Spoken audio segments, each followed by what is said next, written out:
Imagine if you lived peacefully in a normal world working as a packer, but then you discover you have an incredible tolerance for drugs. Each drug you consume has different side effects on your body, enhancing your physical and mental attributes, among others. Suddenly, while walking through the city, a giant portal appears, releasing demons. Thanks to the drug effects, you manage to escape and even defeat a boss.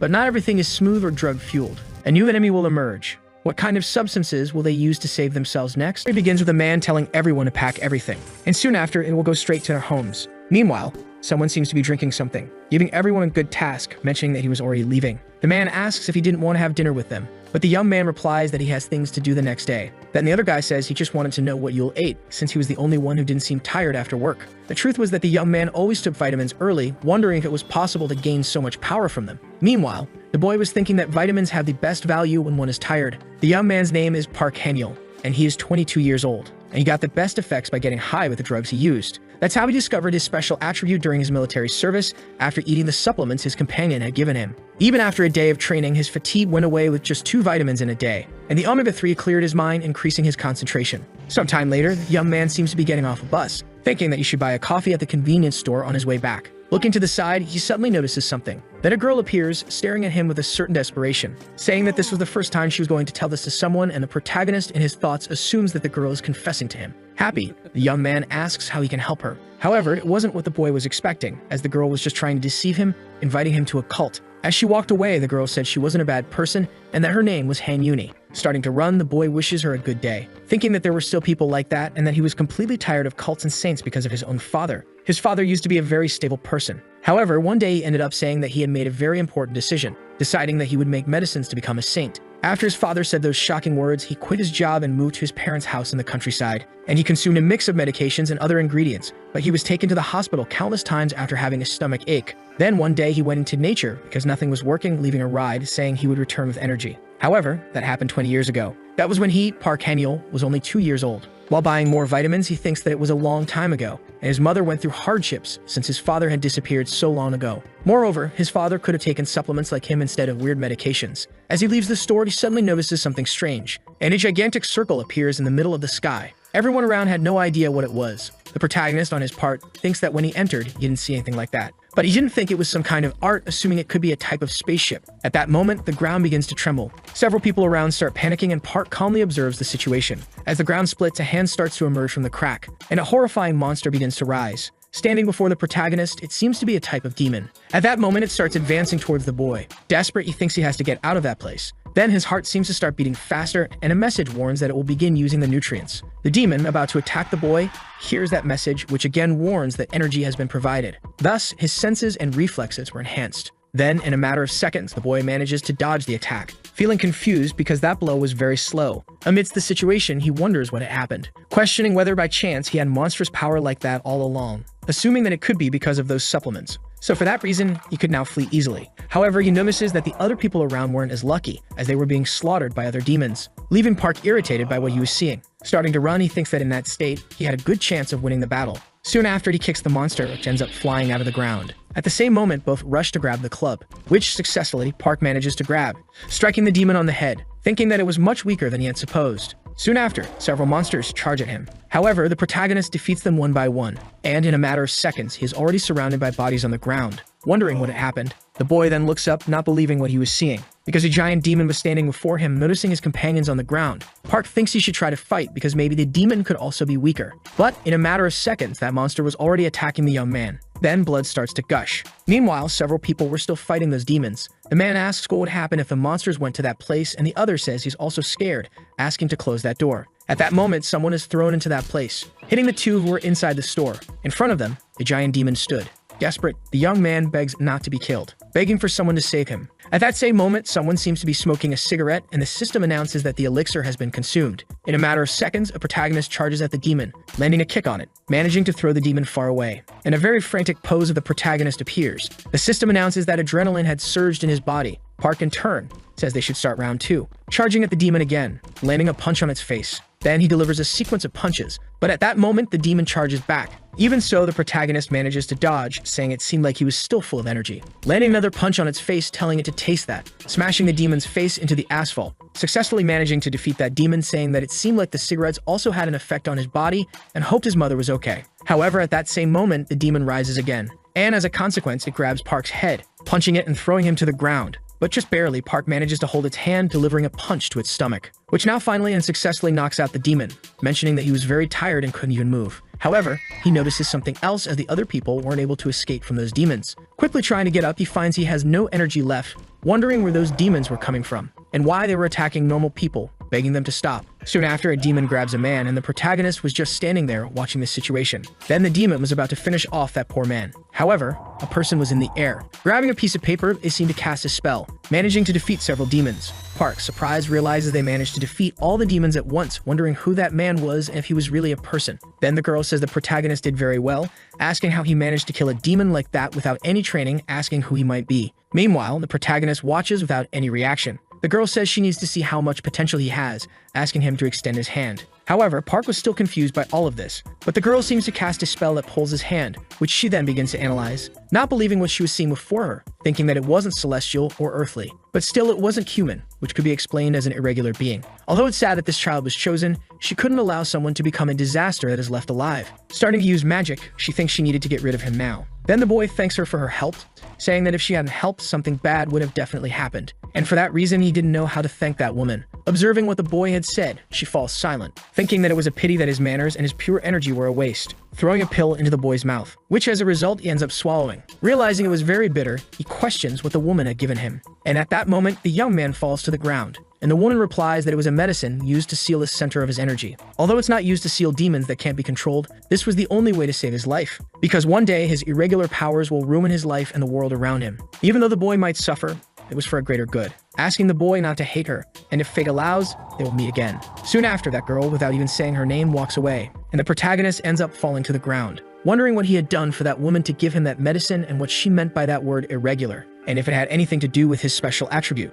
Getting up, he asks not to make him laugh because if he didn't have those powers, he would be on the ground with his skull cracked open. Quickly, the young man goes to a store. Grabbing a supplement, he starts drinking it, and the system announces that the drug has been consumed. Park thinks that from that day on, he will use these powers to survive. Sometime later, the young man was already at home stocked with supplements, saying that hangover drinks also work on his body, remembering that the girl had mentioned a disaster and that the medicine she had given him must have some effect on him. But for now, he will grab everything he needs and head straight to his mother. At that moment, his phone starts ringing and a message from the government appears, saying that monsters were everywhere. And that message asks him to download the department's app to get more information about all that. About to download the app, the protagonist notices that the name was Special Precautions Number 24, assuming they just created it because the design was terrible. Grabbing his phone, he starts scanning his ID, and the app announces that authentication was complete and that he would now be redirected to the app. At that moment, several strange letters start appearing around the boy. Not understanding anything, Park wonders what's happening. The system announces that they confirmed he had a spiritual physique, and for that reason, they would begin analyzing his body. Park thinks that it was similar to what the woman had said, and that it could be something related to the irregularity that might appear again. Soon after, the boy seems to feel some kind of pain, wondering why this had to happen now, because the effects of that medicine were probably already kicking in. Then at that moment, the boy begins drinking his supplements again, thinking that now he felt much better. However, that message was still analyzing his physique, and soon after, it announces that Park's analysis results had been concluded. There was a blue void material, and its color represented trees. The chance of obtaining water from that material was extremely rare, and its name was bluish fuel. They called it that because it worked like a condensed elixir and held the energy of the entire Earth. Meanwhile, Park was still waiting for the system's response. The energy of the blue matter was an ingredient in the medicine the protagonist had taken, and since the effects of the hangover drink cured the poisonous effect of the medicine, only the energy of the blue matter had remained in his body. Thus, something very interesting ended up happening to Park's body. The protagonist, desperate, realizes that his body was very hot, so he thought it would be better to wait for his fever to go down. However, the boy felt very restless, still wondering if there was some way to feel more comfortable. Then right after, he seems to have an idea. Supposing that the best way would be meditating, mentioning that this wasn't one of the positions practiced by those people in martial arts movies. Besides, that position was very comfortable, so he will stay like that until his fever goes down. Park says he should have a regular physique, complaining about his mundane body. Then the system announces that the results show the protagonist had a mundane body full of tree energy. The boy thinks she gave him a medicine because he was considered irregular, wondering what that meant with the tree energies. Moreover, it seemed that the effects of the poison had disappeared, wondering if the effects of the ingredients changed while he was being analyzed. Even so, it was a relief as he could have been killed if the analysis showed he was irregular. However, a different colored system appears, and from it, a man emerges, greeting all the citizens of Korea, saying he wanted to mention that everything he was going to say from now on was completely true, 10,000 years ago, the world was a much more spectacular place than it is now, because those beings we call monsters roamed the Earth, while other beings from other worlds crossed galaxies to reach Earth. At that time, humans were killed and discarded. Amidst that chaos, a few chosen ones were granted spiritual physiques, a special power they didn't possess before. This acquired power gave humans a life expectancy comparable to that of monsters. Thus, it signaled the beginning of a world where anyone could wield great powers. Then later, these people were named monks, and in order to close the gates to heaven, they ended up sacrificing their lives for a greater good, making it so that humans could thrive on Earth for eternity. These people were remembered as myths and legends, and their stories were passed down through generations. Thus, they continued protecting the gates as humanity progressed. Or at least that was how it went until a few hours ago. All the chosen monks will be patrolling their designated areas to protect the safety of all humanity. And also, these people have been tested for their abilities, which gives them the right to enforce the law when necessary. Meanwhile, Park was still analyzing that system, wondering if this is what it meant by finding suitable skills for his aptitudes. At that moment, several other screens began to appear in his vision, wondering if everything around him was skills. Realizing that it was indeed the case, because those are all the parts where he could feel the heat emanating. Additionally, in that image, the protagonist was in the same position. After training systematically for a certain period of time, he could emanate heat from at least one of these 3 places. And once those 3 places start to heat up, he should begin the training of the ground path. Until yesterday, he didn't believe in religion or anything like that, but now he was practicing this sacred breathing technique. Right after, the boy seems to start meditating, surprised because it was much easier than he had thought. Assuming that even if he had a spiritual body, it takes time to feel the energy gathering in the 3 cores. That could take months or even years for some, as it depended more on their talent. With enough training, one can reach a state of emptiness and unconsciousness even of one's surroundings. Thus, Park took his first step toward becoming a monk. When he opens his eyes, he ends up confused because several plants were surrounding his body, wondering what all that was and how long he had been in that position. Grabbing his phone, he realizes that its battery had died. Therefore, he should have a clock somewhere to check the time. However, when he looks, he sees that it was June 22nd, completely surprised because 100 days had passed while he was meditating. Sometime later, the boy had already taken a shower, happy because there was still water, assuming it was very strange as his injuries were healed and he didn't feel very hungry. Moreover, he hadn't lost much weight. Instead, he had become much stronger. Grabbing his phone, he notices it was charging, wondering if perhaps he should check the news. However, when he looked outside earlier, there was a barrier in the shape of a giant dome. Wondering how there were holes with monsters coming out, and that area was probably an extreme danger zone. At that moment, he realizes that another earthquake had occurred. However, it was just a horrifying figure walking across the field. Desperate, the protagonist wonders what that was, as there were several demons surrounding those buildings, thinking he needed to get out of that place immediately. However, he realizes that there was no signal in that place, so calling for emergency help was his only option. Thinking that he had put his temperature to sleep with the breathing technique and survived 100 days in the lotus position. Right after, a system appears welcoming Park, mentioning that he wasn't connected to a network and that some features require a connection. Looking at the system, the boy wonders if there was nothing in that place he could use. Additionally, the only thing that opened was his profile with his information, and also a strange thing called that had 2 available charm copies. The system announces that there were 3 usable charms, and depending on the user's nickname and ranking, higher level charms are given. And the first one was called Soft Steps, a special 9th rank magic. The boy thinks it was very easy, wondering if that was all he had to do. But still, he didn't feel any change in his body. At that moment, when he tries to take just a small step, he ends up hitting his face against the wall, saying that the special magic contracted was indeed real, wondering what the other abilities were. Then it is revealed that he had one of the abilities that would allow him to carry more weight, and the other was able to create a tornado of light. Park, surprised, wonders if perhaps he should use that on the roof. However, the problem was that the monsters could see the light and come after him. Moreover, he had copied the breathing technique last time, wondering if he should take a closer look. The system announces that the training is divided from 1 to 10 stars, and after the 5th star, he could use nature techniques.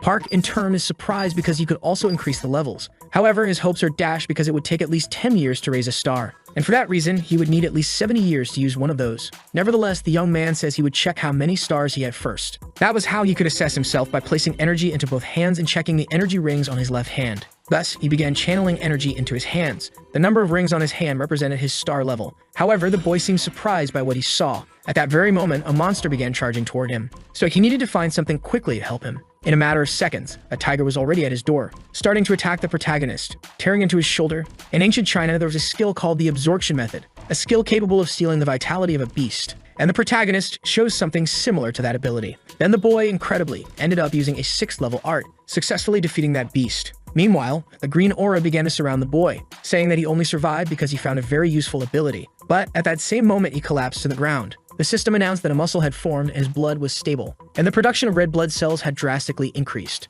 Then a green glow began to emanate from the protagonist's eye. Looking at his hand, Park wondered what was happening, why he could feel an enormous amount of energy flowing throughout his entire body. supposing that it was because his nutrients were replenished when he absorbed the energy from that monster. Even so, it was great, as this much should be enough to hold up after using the light tornado. Looking to the side, he noticed that some plants were sprouting from the monster's body, saying that definitely wasn't there before, and so he should pick them up as they might be useful. While walking, he realized he could only use one sprout at a time, and if he had time to absorb the energy from monsters before finishing them, he could do something much better. However, he thought it was better to avoid too many problems, as he needed to hold on until the rescue team arrived. Observing the light tornado ability, he thought he would need to use it at some point. At that moment, another monster appeared, charging toward the boy once again. As a result, he began using that ability again, landing a punch on that monster, thinking that there wasn't any time to relax, and he needed to get up quickly and call for rescue with his light tornado ability. But every time he kept encountering monsters like that, and countless times he simply started defeating them. But even so, it never ended and kept coming back. Sometime later, the boy ended up reaching the rooftop of that building, completely surprised by what he was seeing, because a gigantic monster was standing next to him. Watching the situation, the boy thought he was going crazy, and at that moment, another monster appeared behind him. But even so, Park thought it was all or nothing, charging toward that giant monster. Then he began using that light tornado ability. Sometime later, a voice asked where the protagonist was, asking the boy to come out now. Noticing a man flying, Park sent a signal, indicating that he was down below. The man in turn questioned why Park was just standing there, and asked if he didn't have a talisman to fly or at least jump. But the boy said he only had the 3 he had gotten earlier. The man, saying that was very boring, asked the boy to extend his hand, wondering what the boy was doing and if he couldn't hear. But the boy pointed out that there was a monster behind him. In a matter of seconds, the man seemed to use a talisman, effortlessly defeating that monster, telling him not to make him repeat himself and to extend his hand, asking who he was to be wandering around a restricted area, and if he didn't value his life. Park, about to explain what had happened, the man said it didn't matter because he didn't need to know that. So our boy thanked him for saving him. Leaving that barrier, Park thought it scared him, because there were countless notifications from his mother. But he understood that as he had been trapped in that place for 100 days, and he was very happy that his mother and his relatives were fine, thinking that many things had happened during that time, wondering how different everything could be now. Sometime later, the boy was in a building, telling his mother that he wanted to call her again, mentioning that it was nothing, as he had been lost but had found his way back, and for that reason, he would see her again in a few days. The other guy asked if he had finished his call, and the protagonist said yes, thinking he was relieved that his relatives and his mother seemed safe. Soon after, the man seemed to rush into the room, desperate, wondering if the protagonist was who he thought. Then the man introduced him, saying that he was one of the disciples under the command of the Ryujin unit. However, the man seemed uninterested in that, asking the other officer to leave the place, ordering him to do it and not to make him repeat himself again. Shortly after, the man asks if he had learned ascendance even before his heavenly gate opened. The protagonist replies that he had not. Then the man asks if he was worthy of waking his sleeping master. Park, in turn, coldly observed the situation. Then a system screen appeared in front of him, and the man asked if the boy could see it, asking if it said Ascendant and whether there were a total of 9 high ranks. Most of the awakened ones were disciples who could be called saints, and the mundane rank was the highest. However, that man had been recognized for his qualifications, and ended up being qualified as an Ascendant under his master. Age and ethnicity didn't matter, as the person who accumulated the most disciple training was the senior, and not necessarily the younger one. That's why Park had to do his best for his senior, as that was the unspoken rule. Park asks if Ascendant was the lowest rank and what rank his master was, irritating the man who asked him not to speak of what he didn't know. He mentioned that Park had been born with a spiritual physique, so if he wanted to survive in that world, he had to stay under the protection of his superiors. For that reason, there wouldn't be a second chance, and if he said that again, he would die. However, Park says he had heard that no one could change masters 3 times, so the man might have been following that master because he thought his way of speaking was very interesting. This left the man completely furious with what he had heard. But at that moment, a system screen appeared, showing all the protagonist's information, saying that he thought the man had mentioned that rank was the closest one after Ascendant. Standing up, Park says he needed to do his best for his superior. Sometime later, that man was arguing with his master, asking if he had treated his senior as he had been told,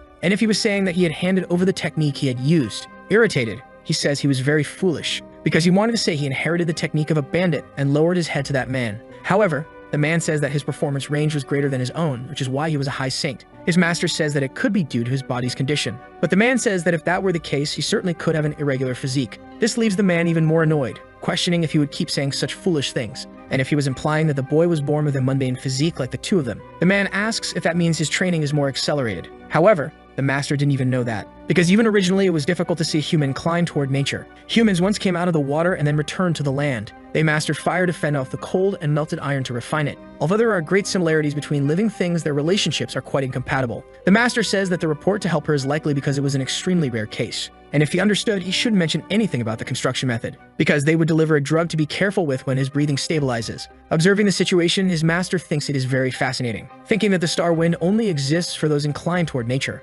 wondering how he had never heard of such a thing. Meanwhile, Park was at home working on his computer, thinking that, according to the government's announcement, there wasn't a single person who had an irregular physique. In all nations, the few people who had an irregular physique in spiritual and physical tests were isolated. However, our protagonist hadn't been caught yet. The irregular physique was spiritual and broadly divided into 3 types, which were the celestial, mundane, and human physiques. However, the fourth was an unpredictable spiritual physique that could appear. Even in the past decade, when saints disappeared, the monsters still tried to interfere in the world. Therefore, to prevent them from doing harm, the saints united and banished them from that place. For that reason, their existence was nothing more than legends and tales. Furthermore, there were 2 examples of that, because it didn't make sense to think that he should be banished as he wasn't a famous serial killer. While drinking his coffee, the system informs him that the drug was consumed, saying that even in that bag of brown rice tea, it's worth trembling when you see someone obtaining its maximum effectiveness. And he thought he had gotten a mundane physique result in the spiritual physical test, and because of that, the blue matter from Brazil was given to him. While he didn't know how long the drug would last, he was trying to find something with similar effects, but there was nothing reliable. For that reason, he thought there might be a limit to the information that could be spread to the private sector. But at that moment, the boy seems to have an idea. He searches the word drugs in his search bar, finding some information similar to what he was looking for. Observing the seeds, he wonders what they were, wondering if those seeds were the ones he had seen before. While holding the seeds, Park Han-yeol remembers that he had obtained them when he fought with a beast and thought they were more common than he had initially believed. Upon researching online, he sees that there were no images about the germination of those seeds. Then he makes an anonymous post asking if anyone had seen those seeds before. Those seeds were purgatory herbs, a herb that grows naturally near the river Styx and, if eaten raw, would make a person sick. However, the conditions for germination were restrictive, making it extremely difficult to obtain germinated seeds. But the protagonist thinks that the ones he had were already germinated, so he decides to experiment with the ungerminated ones, deciding to use the solar wind breathing technique on the seeds, which in turn start growing in the boy's hands. A man enters the room shouting. However, the young man was no longer there. The man wonders if he had escaped. He then searches the room to see if the protagonist had stolen anything. Opening the refrigerator, he discovers that the boy had taken one of his peaches. Elsewhere, Park continues experimenting with the seeds. Soon after, a small tree grows. Park Han-yeol says that he had only breathed for 2 hours and it had already grown a lot, admiring his accomplishment, thinking that through breathing, energy is exchanged with everything around him. As expected, the solar wind technique had the power to make plants grow, and if he continued cultivating herbs using that, he wouldn't have any problems living as an irregular. Then the boy consumes the sprout of the purgatory herb. While breathing, the young man thinks about how the heat was spreading similarly to the blue matter. However, the red aura disappears, and the protagonist wonders if he had done something wrong, trying again. But the aura disappears as well. Park Han-yeol says he thought it was working and wonders why part of it remained in his lower abdomen. He is confused, wondering if it was because the blue matter from the void was a higher quality drug. While chewing the sprout, he decides to try again. The red aura returns, but this time the heat was different. He then remembers what the internet posts said about yin energy. The purgatory herb had a yin nature, while the blue matter from the void had a yang nature. Park Han-yeol then wonders if this meant he needed to learn an energy absorption technique for yin energy. But if he encountered mixed energies, his life could be in danger as before. In any case, he thinks that it's a relief because despite the low efficacy, the power could increase.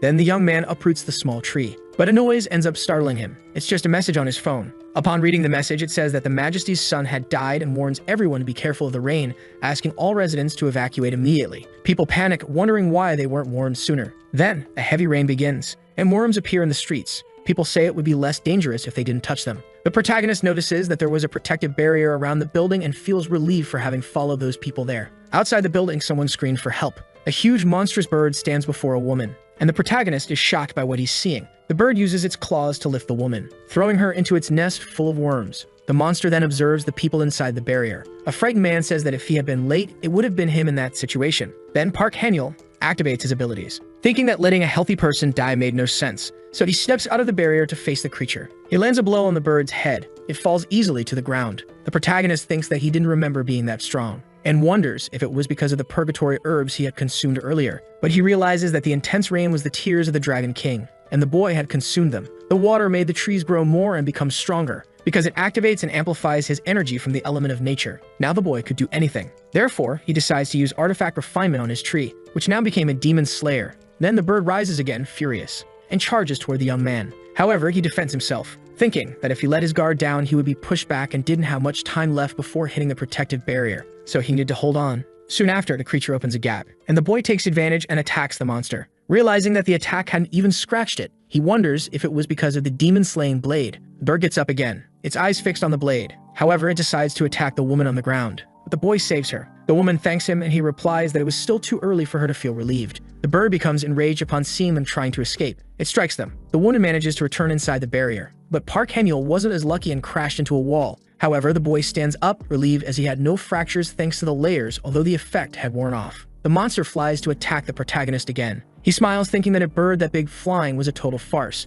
Then he realizes he couldn't run to the shelter anymore because the drug's effect was wearing off and he was already weakening. He wonders if he should plant sprouts. However, it would be difficult to use that against the monster. But since it was a gamble with slim chances of victory, he could use his trump card. The demon-slaying blade has the characteristics of both a plant and a sword, growing its roots into the ground. It takes time to exchange energy and strengthen it enough. But while the dragon's tears were falling, it was possible to increase the sword's power by using a technique that absorbs the rain and stores the energy of the subdued demon. Now the boy's sword was charged with lightning. Then Park Han-yeol charges toward the monster, landing a blow on the beast. Soon after, the monster's head gets stuck in a building. The protagonist takes the opportunity and cuts off its head. The people watching couldn't believe the boy had killed that thing. If someone had been killed by that bird, the authorities wouldn't have paid much attention. But that young man didn't hesitate to save someone in danger. They compared him to a superhero. People started recording videos of the boy. However, the protagonist is suddenly attacked. A man appears, asking if he knew what he had just done, because he had killed the bird that Miss Yua cherished, and burning someone like him wouldn't be enough punishment. The video of the protagonist being attacked begins to go viral,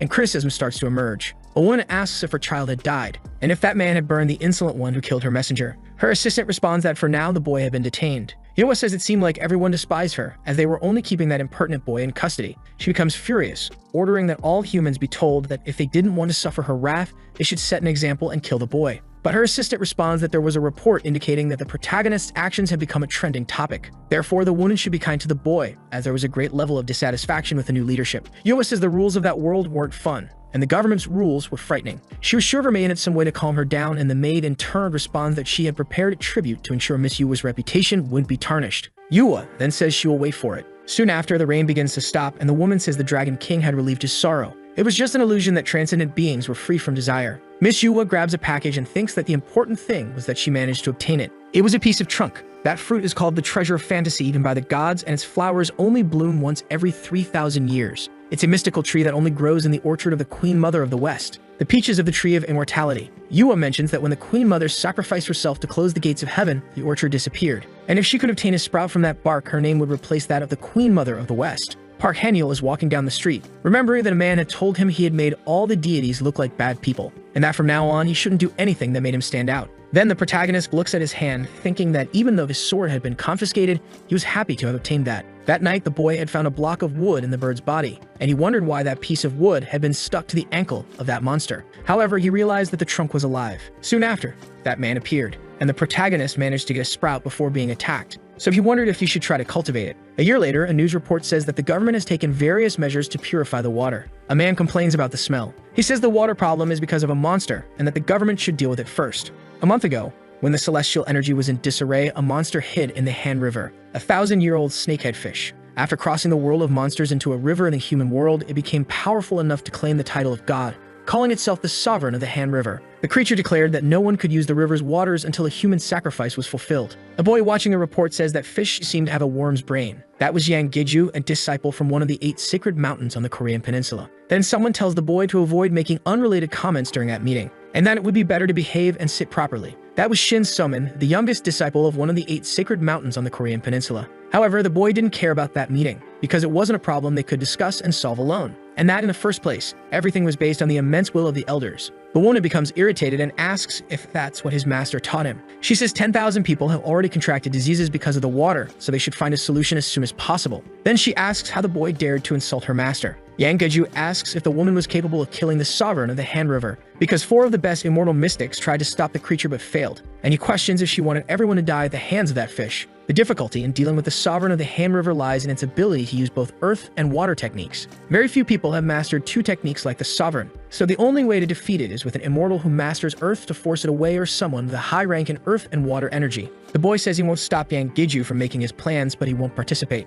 The woman becomes angry and breaks the presentation remote. Then the boy leaves to train. He says that if someone could defeat that fish, they would have the solution. The woman walks into a forest, carrying the demon-slaying sword, because she remembered that a year ago, a man killed Yua's bird with that weapon. And although he was imprisoned and eventually released, the sword was confiscated and kept by the Immortal Society. It was a rare wooden tool, and since it was shaped like a sword, it brought much confusion to the heavens. But just as the energy that inhabited the weapon gradually disappeared, the confusion came to an end. Park Han-yeol hadn't set foot outside Gwanak in the past year. Sometimes he went out to eat with his mother or friends and watch movies in his free time. The girl remembers that he had said he wasn't using any phone apps, so he wouldn't be able to calculate his achievements. Considering what Park Han-yeol had been through, it wouldn't be impossible. Then the protagonist appears, and upon seeing the girl, he turns a corner. Yang Jaiju thinks she can't lose him, and decides to follow him. However, she can't catch up with the boy, even running at full speed with the help of a talisman. As a result, she loses track of him. But Park Han-yeol reappears, asking if she was affiliated with the Immortal Society, and says he had no intention of running away, he was just surprised that the girl was following him.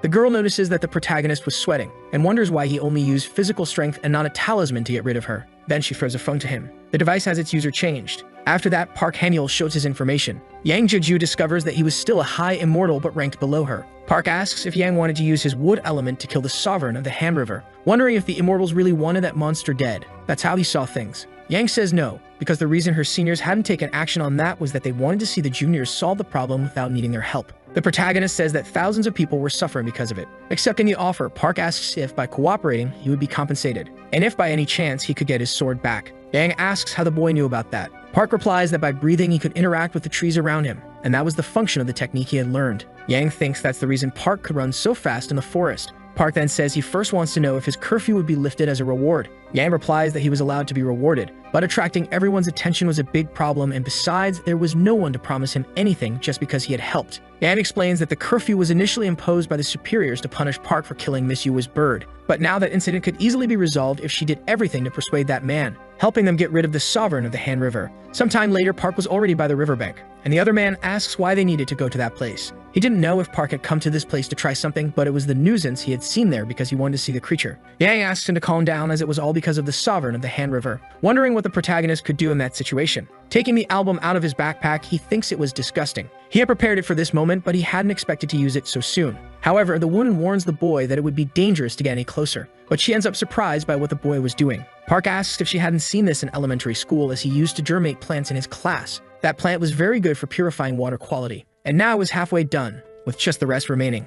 At that moment, a giant creature emerges from the lake. The protagonist grabs his sword and gets ready, saying he was about to start fishing for that fish. A thunderous roar echoes through the area. The creature declares that it was the god of that river. Therefore, it wasn't someone who would be obedient to another. It attacks the protagonist, who barely manages to dodge. Soon after, he seems to start casting a spell, hurling it at the creature. Furious, it asks how he dared to do such a thing. But at the same moment, it gets hit by several projectiles from the protagonist, leaving the monster even more enraged. Meanwhile, Yang is still protecting the other men, thinking it was impressive, because by using the purifying plants, Park had completely drained all the dirty elements from the river's sovereign. However, if he continued at that pace, he simply wouldn't be able to win the battle. The monster says that despite his ability to deal with hard-to-see energy, his petty tricks simply didn't work. Attacking the boy again, who, as a consequence, seems to start falling into the lake. However, he throws more of those seeds to support himself, mentioning that this was the last one he had. Throwing it at the monster, the creature says that it was the tree that was struck by lightning, asking if Park intended to destroy its body with that little toy. However, Park says that it was a toy he placed in her heart, asking if she couldn't feel it. And at that moment, he starts diving again, saying they would see each other again. Beginning to cast a spell, he says it was a thunderbolt and lightning dart he made himself. Therefore, he couldn't just let the creature leave. He starts electrocuting the entire area, successfully hitting the creature, and a huge explosion engulfs the area, successfully defeating the creature. The protagonist says that now the air was much fresher. Standing on top of the serpent, he says he had committed a bad act again, attracting attention once more, and didn't think it would end well this time. The reason the mortals had neglected the Han Sovereign was really for the sake of trials and growth. So all of this was for their disciples, not for normal people. Looking around, it seems he found what he was looking for, thinking it was smaller than expected. The inner core of water-based creatures, the reinforced crystals, were rebuilt in the hope of becoming a dragon. For that reason, he decides to take it as a reward for his mission. However, a man suddenly insults the protagonist, asking what he was doing. They quickly use magic to restrain him, asking if the boy knew what he had done. That man was the celestial king called Mekusha. The girl watching from above seems to recognize the man who was restraining the protagonist, remembering the words of that other man to just act like everything was fine until those ungrateful immortals found themselves in trouble and started complaining,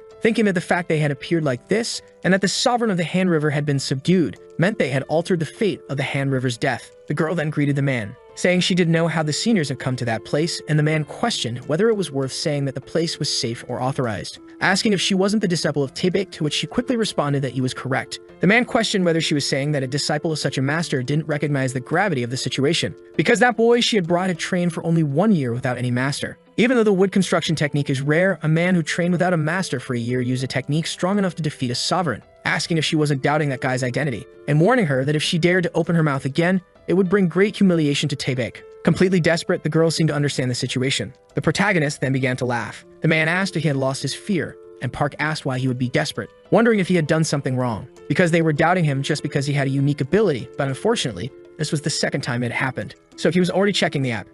However, it was only 3 minutes after the fish had died that they all appeared. Everyone around seemed confused by what the boy had said. Park said they should have been watching that fish closely, and judging by how they appeared right after its death, asking if they thought that if they had killed that fish, it would be well regarded by the public. And since they ruined everything they could have used to grow, they came running to that place in desperation. The boy, now completely irritated, told them to stop. Soon after, an explosion happened, claiming that it was the protagonist who caused it. However, he ended up surprised, because his attack had no effect. Park said he always aimed for the stomach, just like before, and then he pointed his sword at the man, who became completely enraged, asking if Park knew what it meant to point his sword at him, and if he had any last words before he died. However, to Park it wasn't as if he would die, because the man wouldn't be able to kill him. About to attack the protagonist, the man said that his arrogance reached the heavens, unleashing an attack on the protagonist. Then, a massive explosion occurred, and the man seemed surprised, because someone else had arrived to interrupt the fight, saying that the watchman should guard the garden, questioning what he wanted in that place. The name of that man was Baek, a high-level immortal from the 3 realms of heaven. Baek said he had a request for his lady. He hoped he hadn't interrupted their display of power, but this was just unjustified violence. And now, from what he saw, that boy was quite foolish. However, if they wanted to fight, he wouldn't stop them, because both would have a bad reputation. But the boy had no justification, so please, they shouldn't get in the elder's way. And soon after, the two disappeared. Then the man asked why that lady had to call Elder Baek to save the protagonist. Sometime later, the young man seemed to be walking somewhere with Baek, asking if the young man knew he would appear, and if that was why he had been so bold, mentioning that he would give him some advice, saying that he might think he was special, but uncommon arrogance leads to ruin. Hearing what the man had said, the protagonist remained silent, saying that he would keep that in mind, thanking the elder for his advice. Thus, a year and a half had passed since that day, and he still remembered how confused he was with all the setbacks he had that day. No matter how good his intentions were, they weren't well received by everyone. Therefore, he had prepared carefully since the story of the Han River's sovereign began to unfold. For that reason, he wouldn't have to go through that again, and he wouldn't act without knowing things, nor would he be treated as a fool. He wouldn't be the victim as he was that time. Miss Yua has a garden. Not just any garden, but one where divine medicinal herbs are carefully selected and cultivated. But the story about that garden could have just been a rumor. So he devised a plan to see solid evidence. A plan to attract the attention of the lady who had the garden. That's why now he was prepared, standing in front of her. Yua asks if he had mentioned his name was Park, and then questions if the young man knew what those were. The boy responds that they were seeds of the purgatory grass. The woman says that such a precious thing had been discovered by mortals repressing it on the black market. She had investigated the seller to punish him severely. Sensing the gravity of the situation, the protagonist kneels, admitting that he had sinned gravely. He explains that he had no choice, as his living conditions were very poor. However, the woman asks him to lift his head, saying that it was all fine now as he had paid for his sins. But she only showed mercy so the punishment would be balanced, because the price for killing her bird wasn't light. Yet, she would show mercy once again. She then asked why he didn't work in her garden, because she personally had a garden that cultivated grasses and herbs. And if the boy was capable of cultivating purgatory grass, he certainly had enough skill to cultivate common aquatic plants that had purified the poison of the sovereign of the Han River. Park thanks her, saying she thought so highly of him. But the reason behind his plant cultivation was all due to the technique he had learned. But Yua says that using that technique, it should take only a day or two for common plants to start bearing fruit. However, Park replies that the purgatory grass hadn't grown more than a sprout, and no matter how much time or effort he dedicated to it, it wouldn't grow any further. The woman then asks if he's saying he lacks dexterity, and the protagonist admits that this is true. The woman then comments that he had more courage than appeared, and couldn't believe what he was negotiating with her. She mentions that she would support him with some divine medicinal herbs from her garden for proper tools. In addition, she would accompany him to help him become enlightened. For that reason, she would assign another young man to assist him. Kneeling again, the protagonist thanks her for her mercy. However, this had always been part of his plan. Giving a signal to the other girl, Yua asks if she had been in that place all along. The girl quickly approaches her master. The one asks what her verdict is, and the girl mentions that Park seemed very suspicious. Because he was being so cordial, it looked as if he were plotting something. Moreover, she had heard that he was the one who killed her bird, and even defeated the sovereign of the Han River. The boy wasn't experienced, but for him to achieve so much could only mean he was either a genius or truly an idiot. The girl asks if her master knew he had been scheming from the start, but still accepted him. That was why her master had asked her to keep an eye on him. However, the woman tells her not to worry so much, as she would let him manage the 6th garden first. And even if he had bad intentions, he wouldn't be able to obtain even a single seed from her garden. And if the boy turned out to be useless, they could turn him into fertilizer for her garden. The girl thinks they had decided to work together because of the Peninsula Peach, but Yua was a lady she couldn't quite like. Even so, she hoped the protagonist would be more useful. Meanwhile, Park is walking down the street, thinking that the power of the immortal hidden in that place was over 300, and Yua's power exceeded 400. Park had reached 10 stars in the Star Wind technique over the past year, so he could roughly gauge others' power, but he didn't fully trust those numbers. The Celestial King and that temperamental man were above 600. Additionally, Beck had a power level exceeding 400. The protagonist, on the other hand, had about 45. He thought about how he had learned all the Star Wind techniques during the past year, but they were only theoretical. For that reason, he still had much more work to do. Arriving at his destination, he thinks he's finally where he needed to be. And at that moment, he stumbles upon a glowing sacred tree. He says that today he brought something for the tree, and it was the centimani from the sovereign of the Han River.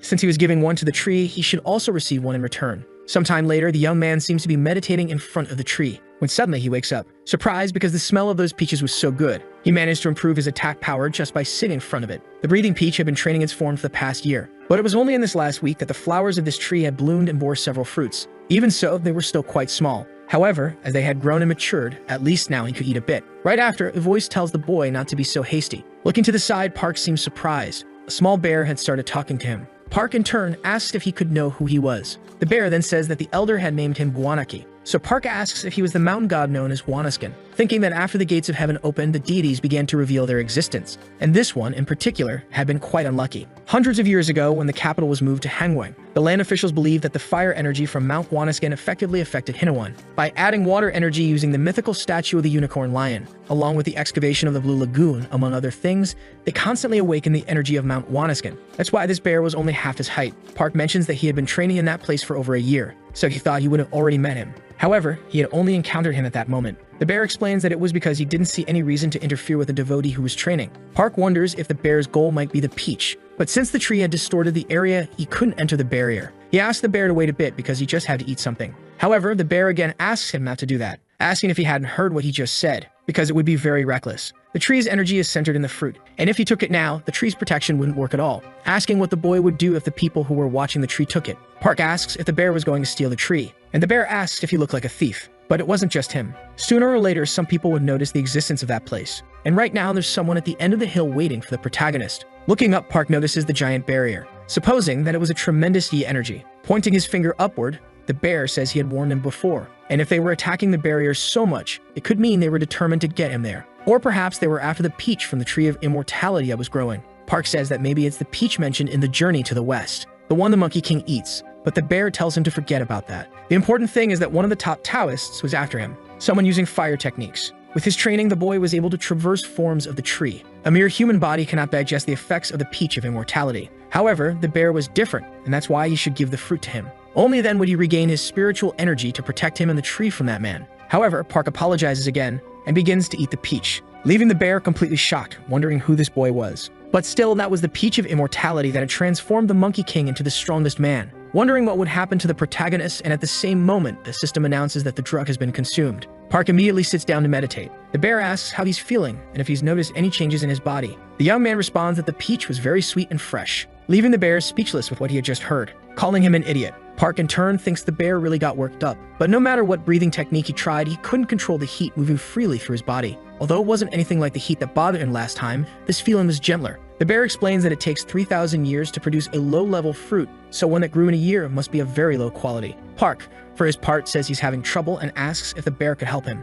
The bear says he couldn't help even if he wanted to because he didn't have the power for that. Right after, the protagonist throws his seed at the bear's forehead, leaving the bear completely irritated by what he had done. However, the bear then realizes what was thrown at him, asking if that wasn't a purgatory seed, and if he was giving him something as precious as that. The protagonist then gently hands him several of those seeds, mentioning that at the moment, that's all he had, asking if the bear would be able to recover with all of that, to which the bear quickly responds that it would be easy. Park in turn asks what he could do now. Then the bear replies that from now on, he could start selling caves. Park was left completely shocked by what he had heard. The bear told him that with just those 3 purgatory grass sprouts, it wouldn't be enough to restore his power. The protagonist asked if there was anything else he could do, and the bear asked if he had anything else up his sleeve besides that. Park then mentioned he could check something accessing the system and said it had that function. Observing it, the bear noted it was the map of that area. Meanwhile, Park realized he'd have to deal with the person approaching. The bear asked if Park was thinking of fighting, and the protagonist confirmed it, saying that if he just left things as they were, his tree could be taken away. The bear thought it was obvious that Park would lose with his current power and wondered what the boy could be thinking, seeing how calm he was. In that moment, the young man started running toward the approaching figure. The man thought he had finally found the protagonist. Soon after, Park was standing in front of him.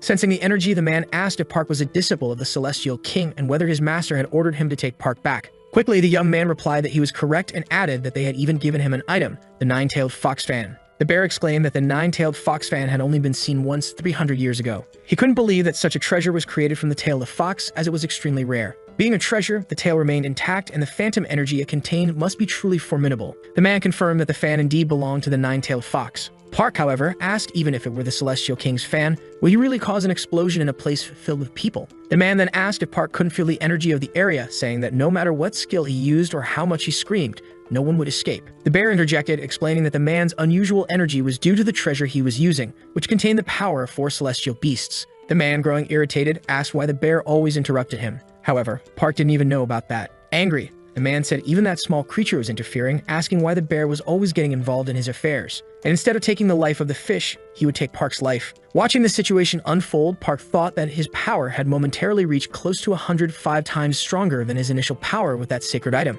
It felt like an item from a fantasy game, purchased with money. So when Shin arrived, he spread his energy across the mountain, lowering his abilities. Park didn't believe he was truly gathering energy. Realizing the situation, the protagonist started using one of his skills called wind distribution, thinking that he was gathering the energy he had distributed. In a matter of seconds, the man launched an attack at the protagonist, which Park simply shattered. The bear was left speechless by what he had witnessed, wondering if such martial arts techniques were even possible. Park asked if he had mentioned before that no matter what happened, nothing would leave that place. Because if someone was trying to brandish their weapon against another, they had to be prepared to face a counterattack. The man, shocked, asked how a bastard without proper teachings could dare challenge him. But at that moment, something strange started happening. A blue glow began to surround the boy, and immediately, the young man collapsed, unconscious, onto the ground. Park approached to check if the young man was okay, saying that when he recklessly wielded the fan, hoping to obtain power greater than his own, his soul was absorbed into it instead of his power. However, Park didn't fully believe that was the case. The bear commented that if the right person had achieved this, the entire mountain would have blown up. Park wondered if a sacred item was truly that powerful,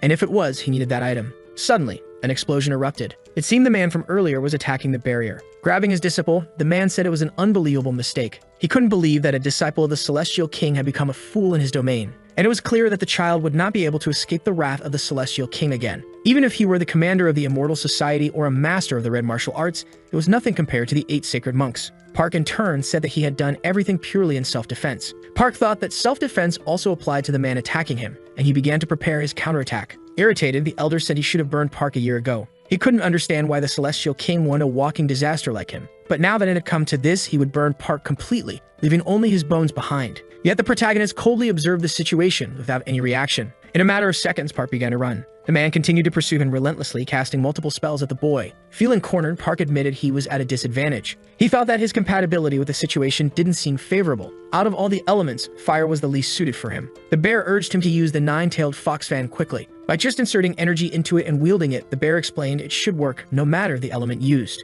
But then the elder cast a spell that struck the poor bear. Meanwhile, the protagonist pondered the bear's idea, wondering if his soul would be sucked in just like the other boys. Still, with no other option, he decided to try it anyway. He began casting a spell with the fan's ability. Irritated, the elder shouted, asking how Park dared to use the nine-tailed fox fan. But all the attacks ended up hitting the elder instead, leaving Park completely stunned by what he was witnessing. This was truly the power of a sacred item. He wondered where the man had gone. At that very moment, Park was struck from behind. He suffered a severe wound, suspecting that one of his organs had been injured. Rising amidst the flames, the elder said it was pathetic. Not only had Park turned the Celestial King's disciple into a fool, now he was using the nine-tailed fox fan. Park couldn't believe he had survived. He questioned how so-called immortals could be like this. The elder started casting multiple spells at Park, declaring that this would be his end. The spells hit the poor boy, dealing him a fatal blow. The elder mentioned that he wouldn't let Park use those dirty tricks again, and so he would take him to the Celestial King. The young man, overwhelmed, wondered if this was the moment he would die. He supposed that if his body had been fully restored, he could have won. However, he was confused as to why the pain had suddenly vanished.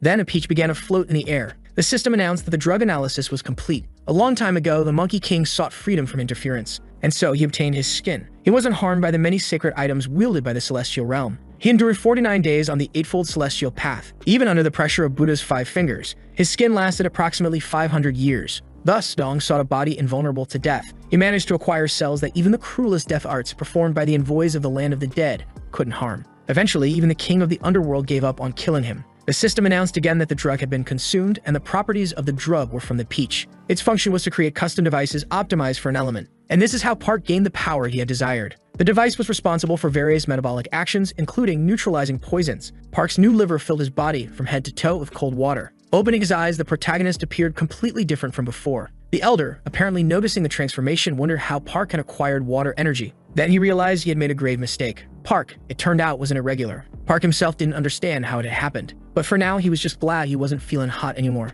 He picked up the nine-tailed fox fan again, launching another attack at the elder. The man, completely in disbelief, was struck by the attack, and thus the battle ended. Park collapsed to the ground, unconscious, while the bear frantically urged him to open his eyes. As Park slowly regained consciousness, the bear asked if he was back to his senses. The bear remarked that he didn't want to discuss what had happened, questioning if Park should leave the place filled with water. Park, still confused, looked around. He realized that the entire area was submerged in water. He couldn't comprehend what was going on. Checking the elder's body, Park muttered that he had heard about a flag that acted as a remote control for the barrier, wondering where it was. Observing the situation, Park seemed surprised. He then found a kind of red talisman. The bear, on the other hand, said that it was a treasure pouch. In summary, it was a magical bag created to store small and large items. However, the bear reminded Park that this was no time to be playing around, as he bet there were several people heading toward their location. As Park carried the man on his back, the bear asked where on earth he was going. Realizing he had dropped the man on the ground, the bear questioned what Park was thinking. The bear warned that if they stayed there, others might discover the location of the tree. Starting to cast a spell, Park calmly asked the bear to relax.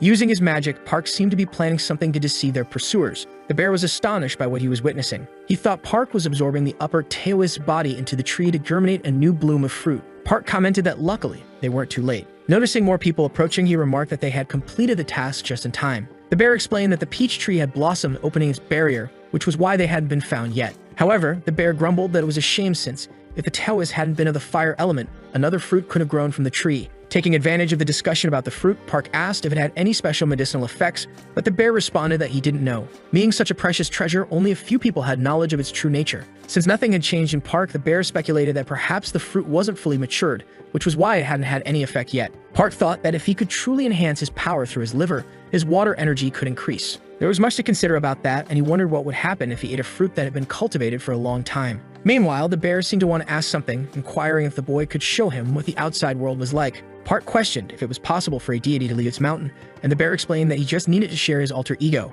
However, the bear needed power to do that, and Park thought the bear would cling to him like gum. The bear, however, said he had no other way to implode and follow Park. Now that their paths had crossed, the bear said he could see the world and all the good things through him. Observing the situation, Park seemed to accept the bear's offer. But in return, he demanded something that the bear had. Without hesitation, the bear handed over a weapon to the young man. As Park examined it, the bear began to explain that for a long time, including across the Korean peninsula, there had been a presence that appeared throughout East Asia. This presence was a fantasy race with intellectual abilities called goblins. Not only did they possess excellent basic skills, but they also had a spiritual physique. Their nature was remarkable, and they had exclusive weapons that refined their abilities. These were the goblins' helmet and club. As Park continued examining the weapon, he asked if he could use it, as he thought the book said only the original owner could wield it. The bear confirmed this was true, but added that it was an important treasure that could be exchanged with a goblin for anything. The helmet and the club were not items that could be crafted twice. Losing either one meant the owner lost half of their power. Park remarked that if the bear still had it, it meant he didn't even know who the original owner was. From what the bear had said, Park thought it didn't sound bad. Accepting the club, Park said they would start traveling together, making the bear happy. Park then said that now they should focus on working for the Lady of the Garden. But before that, he would collect the special items from the unconscious people around. Meanwhile, with the upcoming Hibu G22 summit scheduled for the 31st of that month, the government had made special plans to meet privately with the heads of high-ranking states. A man mentioned that he had heard the summit's reason was related to something called the Tower of Marbling. However, Park corrected the man, saying it was called Babel. The Tower of Babel was an unprecedented structure built by ancient humans to reach the heavens. Although it differed slightly from a myth of the past, the Tower of Babel had existed long before the gates of heaven were closed, and in the current dynasty of the Immortals, it was to be rebuilt according to Babylon's design. However, if the tower were rebuilt through this project, all the world's languages could be disrupted. It was clear that this would have its advantages, but the consequences would also be significant. For one, many businesses were built around translations. Park thought to himself that this was another global story unrelated to him, concluding that this world had nothing to do with him. In an instant, an accident occurred. Quickly, Park got up, questioning what had just happened. However, he was surprised by what he saw. The girl from before was standing in front of the car, ordering him to get out of there. She introduced herself as Jack Xianbi and mentioned that she had been asked to help him for the moment. However, if he involved her in any stupidity, he would regret it. The boy, in turn, promised he would be careful not to do that. Shortly after, the bear, now transformed into part of his phone case, muttered the name of the girl again, whispering that the protagonist was in for a rough time.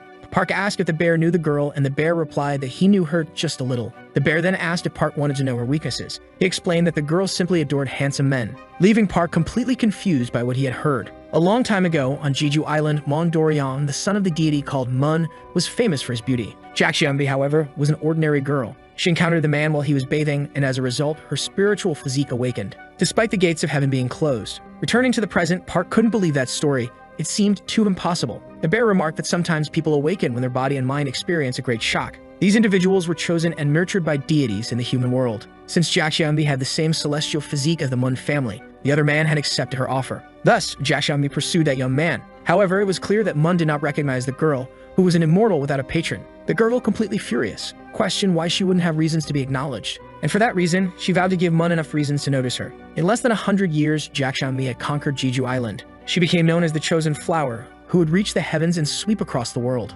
After establishing a dynasty, Jaxiambi formally proposed marriage to Mun. However, her father, fearing the girl's power, devised a way to banish her. As she prepared for the wedding, dreaming of a happy future, she was betrayed. On the day of the wedding, a conspiracy unfolded against her. Assassins came to kill a poor girl, not her beloved, but murderers armed and ready. Enraged, the beautiful woman destroyed everyone who conspired against her. Even though they used the deadly Sura flower of extinction technique, they couldn't escape. Thus, the battle of that day became known as the Great Battle that almost sank the island. But in the end, she was the only one who lost. For that day, she had been betrayed by her own love. Aiming to use her abilities, some regions tried to approach her. They sent young, handsome men, as the rumors said she liked that. But none of them could escape death. The bear asked Park if he didn't feel relieved, considering the girl had no reason to hate him, because after all, the protagonist wasn't exactly handsome. This irritated Park, who asked if the bear wanted to be sent back to the mountain. Shortly after, the girl asked what Park was doing. They had already arrived at their destination. Climbing the stairs, Park apologized for the earlier incident. The woman explained that there were 6 gardens in the castle, each numbered from 1 to 6. Among them, the only place Park could stay was the 6th garden. Park assumed the 6th was the worst of them and didn't expect to have access to precious medicinal herbs right away. But even so, he was shocked by what he saw. He couldn't believe there were 2 suns in that place. He questioned why such a place was so miserable. The woman explained that each gate had a different space-time, a different realm within that world. From now on, the protagonist would be the lord of that place responsible for cultivating crops. Park asked who the previous leader of the place was, and the girl questioned if he really thought there had been one. The place had been closed since the death of the last lord 100 years ago. The young man thought that as the world changed and the number of mortals increased, the value of herbs rose due to the increased demand. The girl mentioned that just because Park was in that place didn't mean he wouldn't be well paid. When harvest time approached, he could make a lot of money, especially since there were no other gardeners. Shortly after, the girl bid him farewell. Park's phone suddenly started ringing, causing him to drop it on the ground. As a result, his phone's wallpaper became visible. In that moment, a flashback of what the bear had said earlier flooded Park's mind. He quickly muttered that he respected the girl. Sometime later, Park opened his eyes. Meanwhile, the bear was munching on something, remarking that Park had finally woken up. He noted that the boy had been out for nearly 2 hours. Park asked what had happened, and the bear replied that it was a clean hit. It was the first time he had seen someone perform such a move without using a technique. Even though the 6th garden was the worst among the others, only carefully selected seeds were cultivated there. The bear suggested Park should take advantage of that. Park reflected that the girl had said she would observe while the place was maintained until the next harvest. If he demonstrated some skill, he might be able to request the cultivation of more valuable plants. For example, the peaches he had eaten before, or perhaps something even more precious. He considered using the 6th garden to further strengthen himself. Therefore, he wouldn't let anyone touch it or harm his family in this world of untamed mortals. But to achieve that, he first needed to do something about the wasteland before him. Looking around, he realized the place was a complete mess. Reaching into his backpack, he found that his belongings were completely burned, but he already knew that, having overused them in his last battle. He mentioned that his sword had saved his life countless times, thanking it for all it had done. The bear observed Park, astonished by how sincerely he prayed. It was just a plant, but it could light up the sky without regret. At that moment, the sword transformed into a giant tree. Its roots began to envelop the entire area. The bear, shocked, wondered how such a thing was possible. He thought the burned spirit would take at least a month to restore itself, but it happened so quickly. Meanwhile, Park ordered the other trees to rise. Using his ability, he summoned wooden monsters. He instructed them to handle the agricultural tasks. The group started analyzing the trees. The bear remarked that it was incredible. Park had summoned the living spirits of the trees, something even high-ranked immortals struggled to do. However, Park said he needed to rest now, having used a lot of energy. While Park entered the house, he marveled at how much larger it was than he had imagined. He sat down to meditate, thinking he needed to regain energy using his breathing techniques. He soon became completely focused, but suddenly, he stood up. He was certain he felt a plant responding to his breathing. He supposed it might be under the floor, so he decided to use the remaining seeds to uncover whatever it was. He began digging into the ground, leaving the bear utterly surprised, asking what the boy was doing. In that moment, something appeared among the rubble. Suddenly, an explosion occurred. Park, shocked, analyzed what had been buried underground. He questioned what the red circle was. The bear explained that it was a blood barrier, and whoever made it must have held immense, uncommon resentment. Park thought the pulse had been coming from beneath it. He wanted to break the circle. He began attacking the barrier. Then, to his astonishment, he uncovered a secret chamber beneath the ground. The chamber belonged to Park, the lord of the 6th garden, also known by his pseudonym. From then on, the next lord of this 6th garden would tell of the atrocities committed by the lady of the castle. One day, On his way home after parting with a friend, he accidentally wandered into a shrine, and a guardian deity there had been possessed by a ghost. At the time, unable to do much, a kind scholar passing by helped him. The scholar successfully exorcised the ghost from him. After doing so, the man mentioned that Park would soon be fine. However, if a ghost had latched onto him, it meant his spiritual physique was awakening. That meant if he remained in the human world in this state, he would either be pursued by immortals or tormented by wandering spirits. But there was no need to worry, as the scholar knew of an immortal who could guide him. Following the scholar's advice, Park entered the pavilion of the lady of the castle. She said that if he cultivated his mortal sense and dedicated himself to practice, he could transcend. However, since he was born as a mortal, it would be like trying to grasp a star in the night sky. And without making progress, that boy did work everywhere. Eventually, his debt kept increasing. At that point, he thought there was nothing more he could do about it. But that wasn't the case. When he was nearing 30, he met a child like him who came from the human world with her own spiritual physique awakened. The circumstances that brought that child there were so shocking to him. However, it was in the same way that the man had come to that place. He realized that he truly had been possessed by a ghost. And not because he had stepped into the temple of a tutelary deity, but because a scholar had placed ghosts on him to awaken his spiritual physique. Thus, that boy had merely been a pawn on his chessboard. After realizing that, he understood that he couldn't live his whole life as a servant. So he bowed his head to anyone who had mastered the earth art and begged to be trained. However, even after gathering and learning all of that, his mortal body, which had no power, grew weak as he aged. And in that state, he was given a nickname. They called him Foxtail Grass. Whenever he bowed due to his hard work, they said he looked like the grass that grew everywhere. And so he received that pseudonym. When that happened, he truly thought about the end of his life as he felt utterly powerless. Then a miracle occurred. That lady rewarded him with gratitude for sacrificing so much. Thus, he was chosen to be the Lord of the Sixth Garden. There was no way he couldn't feel moved by that. He vowed never to forget the lady's grace and to fulfill his duties as the Lord of the Sixth Garden until the day he died. From that day forward, he dedicated himself to mastering the Earth Dragon art of the Sixth Garden. As a result, his power grew day by day, and he finally reached the point where he was on the verge of becoming an immortal mystic. However, even though he achieved so much, his body had grown even weaker. Only then did he understand the secret of the Earth Dragon art. Its effect was excellent, but it was being absorbed by the medicinal herbs of the Sixth Garden surrounding his body. Without realizing it, he had become a living fertilizer. He realized that his life wouldn't last much longer. Reading the book, Park was shocked, thinking that he had only seen such things on TV and that immortals were really capable of doing that. He said that, although he had assumed as much, he had nothing in common with what had been described. The bear said it was a common practice, as immortals use such acts as a way to maintain the immortal realm. Annoyed, Park wondered if that meant he could end up like that man. And if someone had the ability to break through the barrier that man had created with his blood, there was no doubt that person was capable and exceptional enough to burn down that cursed pavilion. For his juniors who were in the same situation as him, he should escape with the stolen treasure, risking his life to protect it. Park wondered if perhaps those things belonged to the people mentioned in that testament. As he looked through the contents, he realized they were mandrake seeds cultivated by people of color across the oceans. Picking up another object, Park asked what it was. The book didn't mention anything about it, and the bear responded that it was like a container where people in temples drew lots. Park was surprised, realizing that the beats he had been hearing weren't coming from the seed, but from that object. He wondered if he should use them to cultivate something. Suddenly, an explosion occurred. The object seemed to resist growing along with him. Picking up the object again, he asked what it was. He said it felt familiar, questioning whether it was a blade shaft. The bear then revealed that it was a sword. Meanwhile, the lady seemed to be analyzing something. She remarked that the man had indeed traveled to that place. Then a girl appeared. She said she knew it was rude but insisted they act first because it was an urgent matter. She mentioned that she had heard Yeonwoo had a treasure in her main palace. That's why she wanted it to be returned. The seven-branched sword was a very strange item, and it was valuable even in the place where the sword was made. That place originally was a country that couldn't establish itself.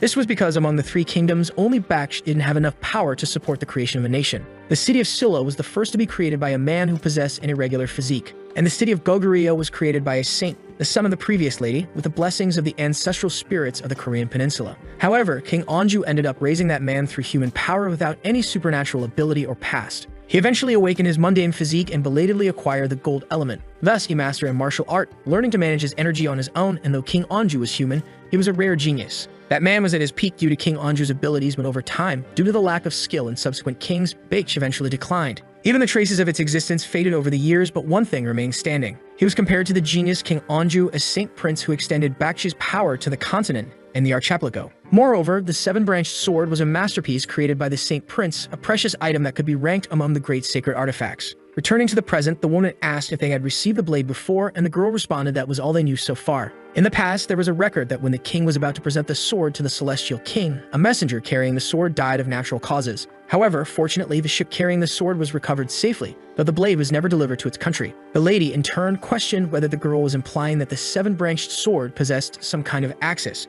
She mentioned that it was very strange as it seemed she had realized the existence of an axis a long time ago. She wondered why the girl was inquiring about it only now, but the girl replied that she had not come to ask meaningless questions. In the name of the sanctuary, she was there to propose a celestial lease for a period of 6 months. Understanding the situation, the lady of the garden asked what the conditions were. The other woman stated that they would wager the blade of the 7-branched sword in the middle of that battle. She requested that if they did not win, they would be allowed to take something from the lady's property. And if the axis of the 7-branched sword was found there, she promised not to take anything else. Shortly after, the lady of the garden accepted the offer, asking to add one more condition. After that event, 6 months had passed. A group of people was discussing the matter, and they were planning to broadcast the next celestial fight in real time. Moreover, the lady herself had said she would reveal it, and another man asked why they would broadcast it. While it was entertaining to watch, they were almost at the 6th garden. They should avoid causing discord with the lord of the 6th garden while approaching their progress and refrain from making any trouble during the visit. Sometime later, the group arrived at the location. They were completely surprised by what was inside since the place had once been desolate. Meanwhile, the protagonist in the background was eating while reading a book, noticing that the guests had arrived. The young man, in turn, seemed shocked by what the protagonist was doing, as he was relaxed and eating while observing them. He asked Park to at least show some respect in their presence. Quickly, Park stood up and greeted them, mentioning that his name was Park, the lord of the 6th garden. The other boy introduced himself, saying his name was Lee, and he was there to report the garden's progress. Showing a system window on his phone, Park asked why his juniors insisted on calling him their senior. Realizing that the boy was a celestial immortal, everyone around was shocked. Then Park asked if a celestial fight was about to take place. They confirmed that this was what they had said, mentioning that even the Supreme Immortal, along with 2 players from each ranking, would be participating from the Japanese side. Park remarked that he hadn't heard of such an event as he didn't go out often, and asked if the boy was going to circle around there. Lee quickly responded that things had turned out that way. The boy's name was Lee, and it was said that during the Korean War, he awakened his spiritual physique after the shock of losing his family in a bombing. Later, he joined the pavilion of the lady. Although he could be downgraded, he still possessed skills, and was a talented person who shone intensely after meeting a true master. Meanwhile, Park thought he couldn't trust most mortals, but that boy seemed different from all the others, as he had immediately apologized earlier for his servant's bad behavior. Park remarked that he couldn't believe he was going to participate in the celestial fight and bet that he was the strongest immortal. The boy then said that although he was still weak, the lady had given him the opportunity to participate in that grand event. However, there were very strong contenders there. For example, one named Go, who was nearly a pure immortal and was said to be related to the bloodline of the lady's son. He mentioned that he was lucky to be in a celestial fight against someone like him. Meanwhile, Park seemed to be analyzing that boy from earlier. The group associated with the lady seemed to be discussing something,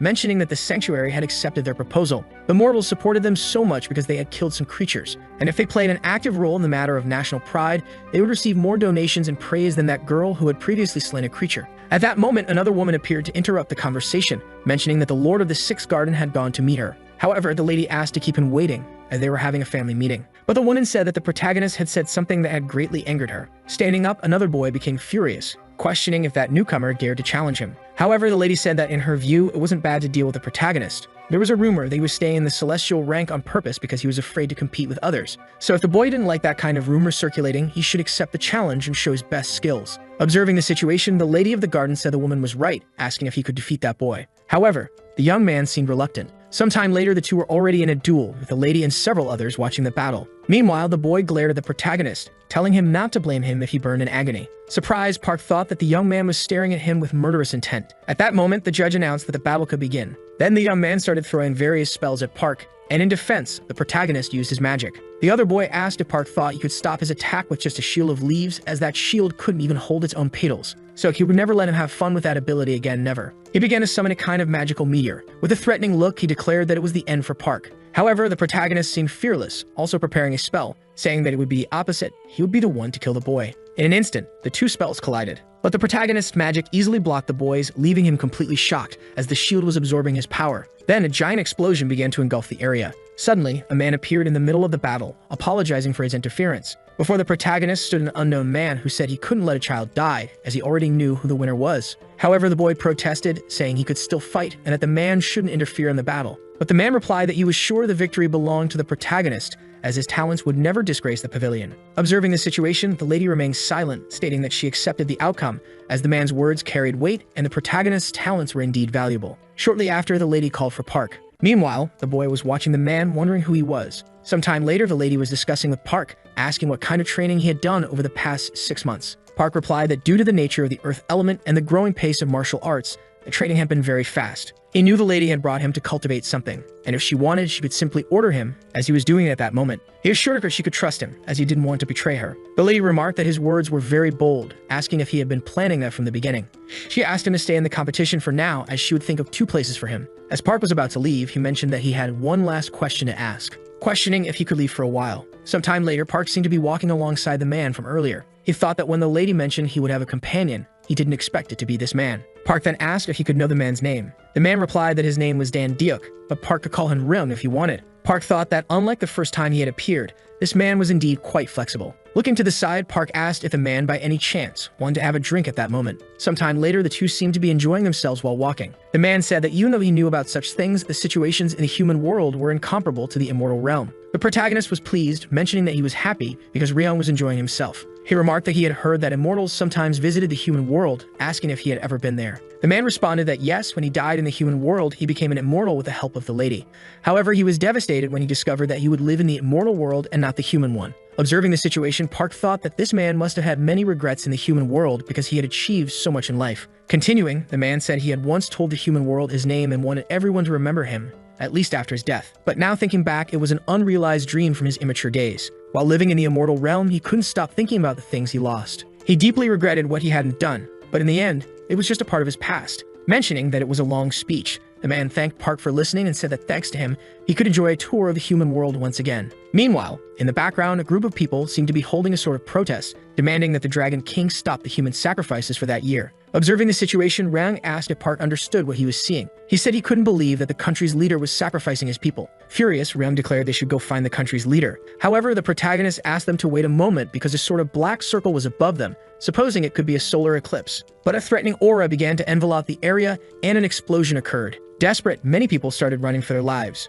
Amidst the darkness, a man remarked that those beings didn't know their place. Enraged, Park charged at the man, attacking him with the tool from earlier, seemingly defeating him. However, in the background, he heard voices pleading to be saved. At that moment, Park was struck by something, and the person said they didn't expect to find him in a place like that, mentioning that the protagonist was wandering in the wrong world and for that reason, they would take his life. Sensing the energy, Park said the man was an agent of Nikusha or something similar, thinking he recognized that energy and found it unpleasant, as the woman had felt it ever since the statue was destroyed. Additionally, the man was openly displaying his intention to kill. Park asked if he was perhaps close to the man he had just defeated. Then he said the man could say whatever he wanted because no matter what happened, he would pay for the crimes he had committed in his life. Park, for his part, asked what crimes he had committed, and then he began casting a spell again, which enveloped the entire area, stating that the one who needed to pay for his crimes was him. Immediately, several wooden figures appeared, beginning to approach the man and defeating all of his henchmen. The woman, in turn, asked what they were doing, ordering them to release the phantoms right away as they should tear the man limb from limb. Shortly after, the phantoms, also known as ghosts, were unleashed, moving toward the protagonist.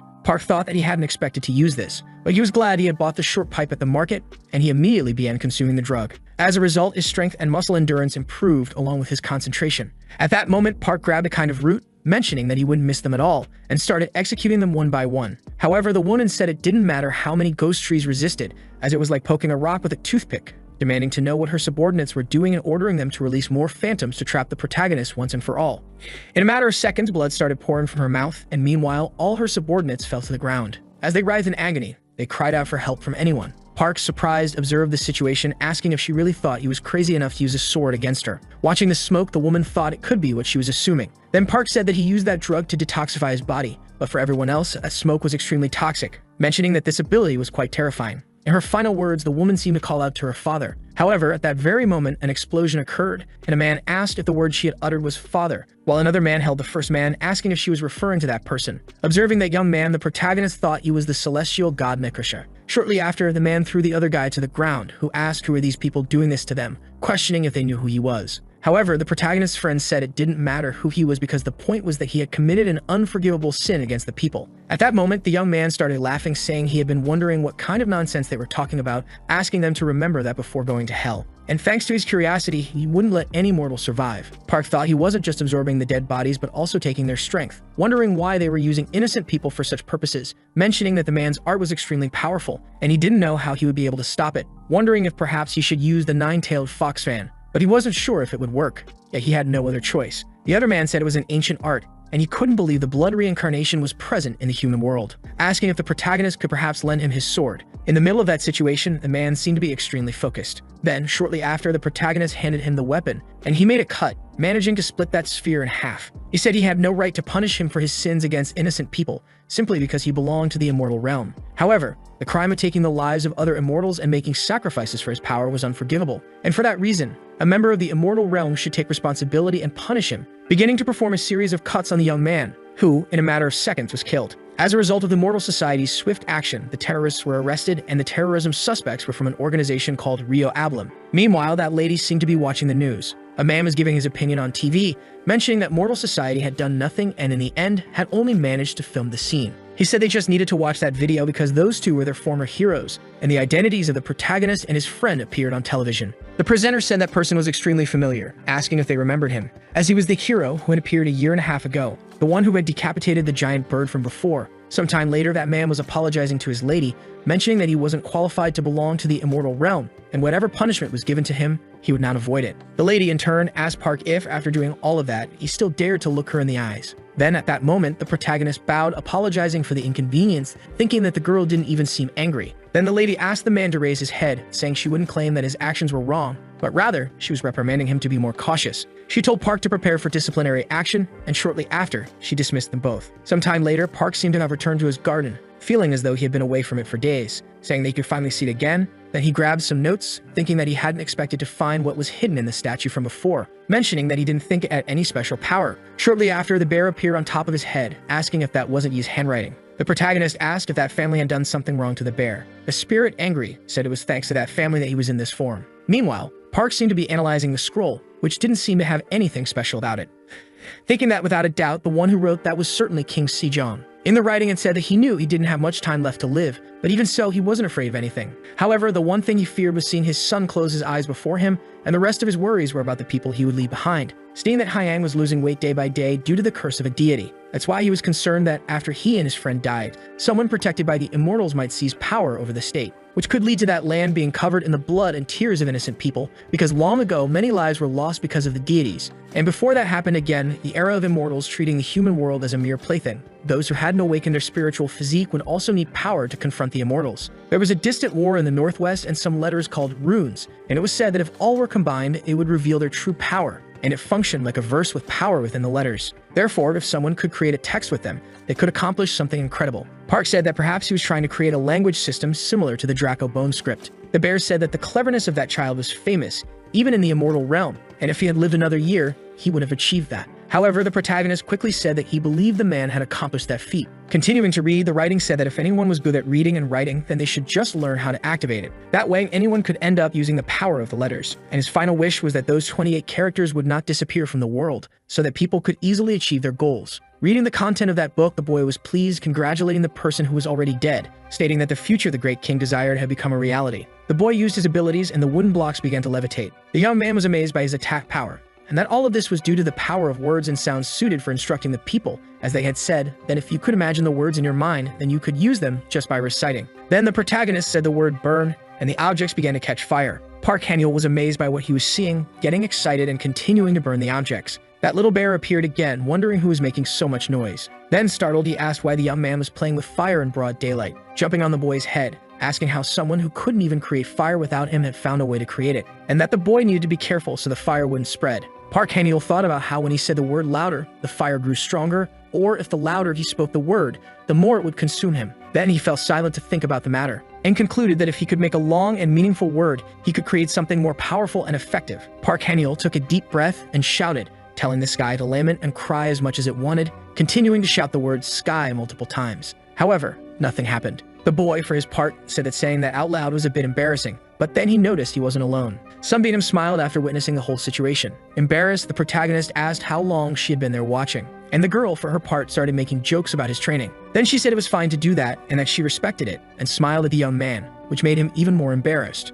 After that, Park Haniel asked why she had come there, and the girl replied that she had heard he was entering the celestial battle. Then she asked if the protagonist had beaten Chol and commented that he was improving quickly, saying she had gone out a bit to prepare for the battle and found something for the boy, mentioning that she was supposed to be looking after him, but hadn't been doing so lately. But it seemed she didn't need to anymore. Then she tossed something to the boy, Park Haniel, for his part, asked what it was, and the girl replied that it was a scripture, and they had asked her to deliver it since he had entered the celestial battle. The boy asked who had made it, and Sunbainum said it had been a sage, the protagonist's father, leaving him completely shocked. Then he became irritated with the girl, asking where she had found this person who claimed to be his father. The girl replies that she had found him in a place called Shenfu. A long time ago, Huaneng descended from the heavens and gave mugwort root to a bear and a tiger who wished to become human. Unlike the tiger who fled, the bear endured eating the root and became the human Unmyo. Together, Huaneng and Unmyo gave birth to Dangan Wanjiam and created a new history for Korea. That was the myth most people knew. However, what wasn't remembered within this myth was that Unmyo was not Huaneng's legitimate wife.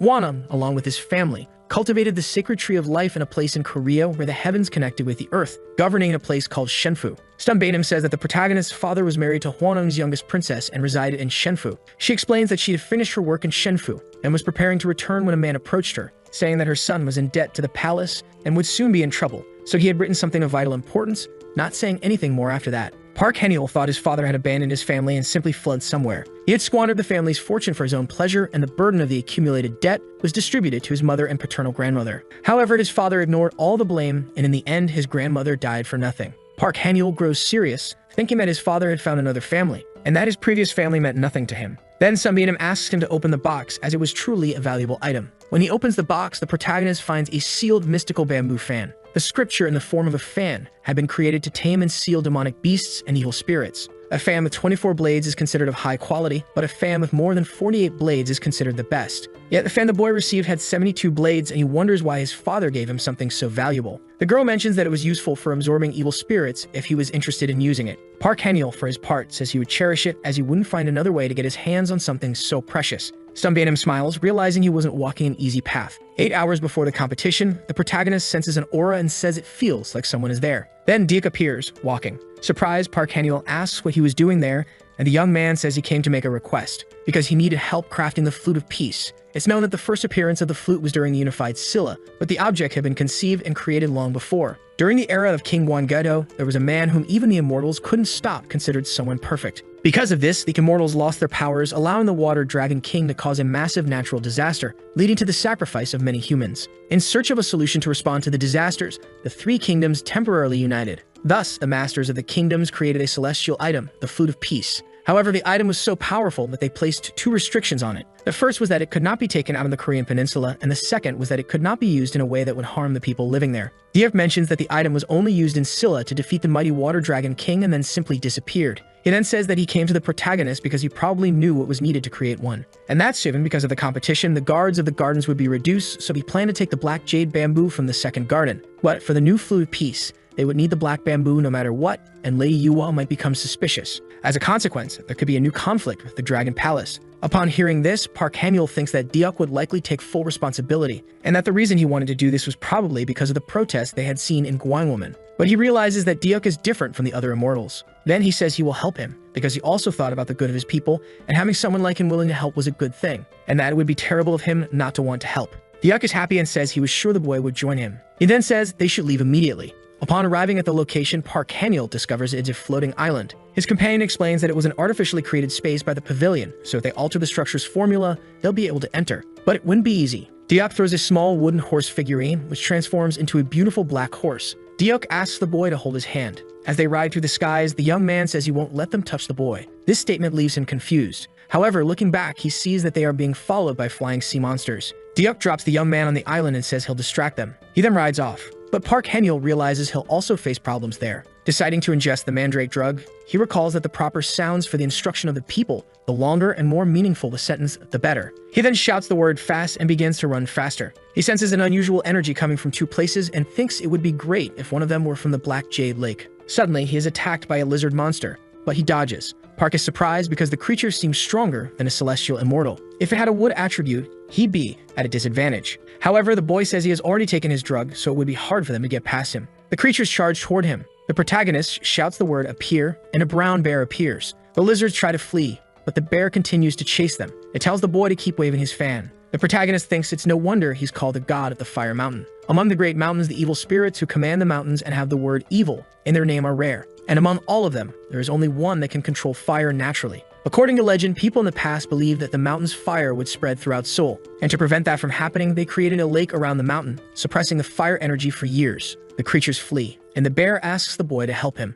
Park Han-yeol thinks it's strange that they are running right toward that energy. After all, it's probably the jade lake that's providing nutrients to this island, given how well the plants grow there. From the top of a tree, the boy sees the lizards fleeing toward a turtle-shaped structure. He wonders if that is the Black Jade Lake, but it seems to be just a stone. Then the little bear asks to be let down there. The boy responds that he's never seen anything like it before and asks if the bear won't regret it later, to which the animal replies that it's curious. The boy then waves the fan, and the bear returns to be a massive brown bear. As it defeats the lizards, the beast remarks that they are very weak. But from inside the cave, something observes the bear. It then traps the bear in a water bubble, and the bear asks for the protagonist's help. He bursts the bubble using his abilities. Park Han-yeol comments that it must be the creature serving as fertilizer for the island. The little bear is surprised to see that there really is a creature inside. The protagonist wonders if the creature is a yum-hate. If a baby is this size, imagine it as an adult. He's also surprised that it's not a lake, but a divine beast trapped to feed someone's ego and of the Leaf family. The bear comments that while it may be a baby, it's around 2,000 years old. And seeing it use that technique uncontrollably,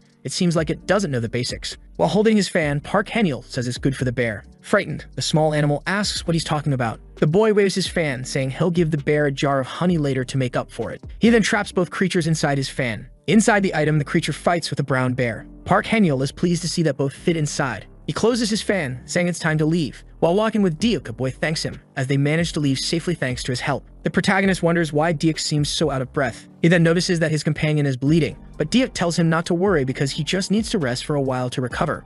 Still, Park Han-yeol is concerned, knowing they will have to fight in a few hours. Deok then hands something to the protagonist, explaining that it was a payment for helping him fulfill a difficult task. He elaborates that the item was crafted by twin dragons living in the Garden of Flowers, but that he wished he could give more of his own things. However, this was all he could manage to secure. The boy stays silent, observing the situation. Deok tells him not to look so solemn, as he deserves much more than just that. Park Han-yeol reflects on how his mission is far from over since he still needs to create the Flute of Peace, and he thinks that perhaps a situation may arise where they won't be able to escape Yua's grasp. Then the young man helps Deok walk, suggesting they leave. Deok smiles, saying he knew the boy wouldn't be prideful. Both leave the place smiling. Park Han-yeol thinks that Deok is a strong person, both as a divine being and as a human. He promises to become strong enough one day to confidently call him brother. The people begin arriving for the competition. The announcer informs the crowd that they are in Dokdo in the Eastern Ocean. The fight hasn't even started, but they can already feel the strong energy among the competitors. Next, it's explained that the competition will function similarly to previous ones, where there will only be one winner between two teams. Some are worried that this year's competition isn't balanced because the opponents come from different worlds. Park Han-yeol watches Deok,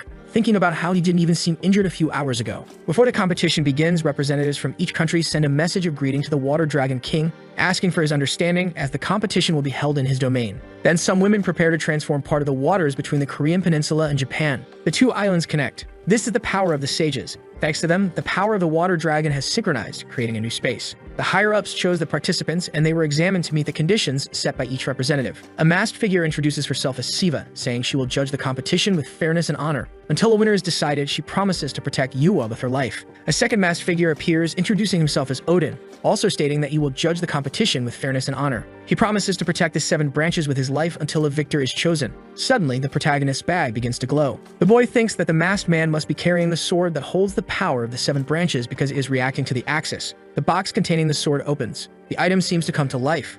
However, Odin contains it, apologizing, explaining that the sword has a competitive spirit and goes mad when it senses a worthy opponent. But it was strange for it to react this way when the sword's owner doesn't even exist. Odin then apologizes for disrupting the competition. Yua comments that if the broken sword carries the divine power of the blacksmith, the man should know the level of that spirit. Park Han-yeol thinks the item must be the broken sword. It was named that way because the blade is so strong that it breaks any other. It's said that it was made from the bones of Valhalla's humans, which were strong and had significant combat power. The young man realizes that the sword's power must have been contained by the masked man. If he hadn't stopped it, the sword might have gone toward him due to its synchronization with his axis. The man must have sensed that someone there had enough power to make the sword react. Next, it is announced that Lee Ung will be the first to participate, and he will face a celestial immortal. Someone sits next to the protagonist and says that it's a pity. The person is Go Hyeon-hwa. The boy asks what's a pity. The girl replies that if he continues watching, he'll find out, as she hates explaining things. When the protagonist looks at the arena, Lee Ung's opponent summons a Kamitachi. The weasels charge at the boy, but he blocks the attack and tries to counter the celestial immortal. But before he could attempt anything, Kamitachi returned and managed to strike the boy, leaving the protagonist startled by what he was witnessing.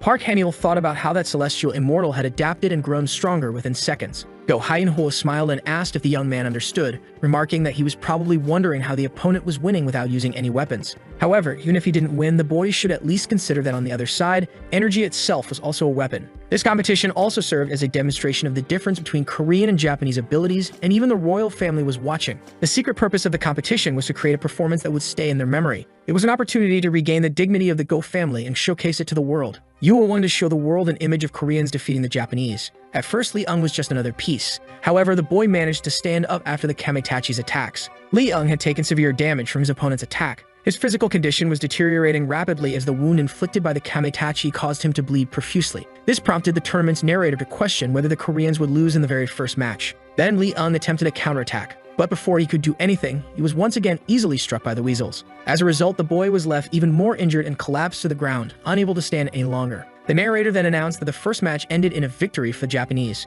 Go Hyun-ho returned to Park Han-il, asking if he shouldn't be happy since, thanks to the young man, the Japanese wouldn't have high expectations. She then confidently stated that the boy could win his battle. She explained that they had to be the best in order to stand out. Park Han-il stood up and said he would do his best, adding that he was sure he would win. As he entered the arena, the announcer pointed out that the boy had become famous due to Yuwa and the incident at Gwangwoman. The same celestial immortal who defeated Lee-eung sneered, saying that another fool was coming his way, remarking how weak these people were. However, Park Han-il quickly dashed for the young man, delivering a punch to his face. Everyone watching the fight was stunned by what they had just witnessed. Park Han-il had defeated his Japanese opponent with a single blow. Some banners shouted for him to be careful, warning that charging in like that could be dangerous. Diak, however, said that in his opinion, the young man's move was clean and efficient. The girl questioned whether efficiency meant throwing oneself at the enemy without any defense. How could that be considered a battle technique? But Diak responded that it was indeed a technique, because that's how the protagonist had learned to fight. Park Han-il consumed one of his drugs, gaining a vitality boost in his cells and increasing blood production in his body.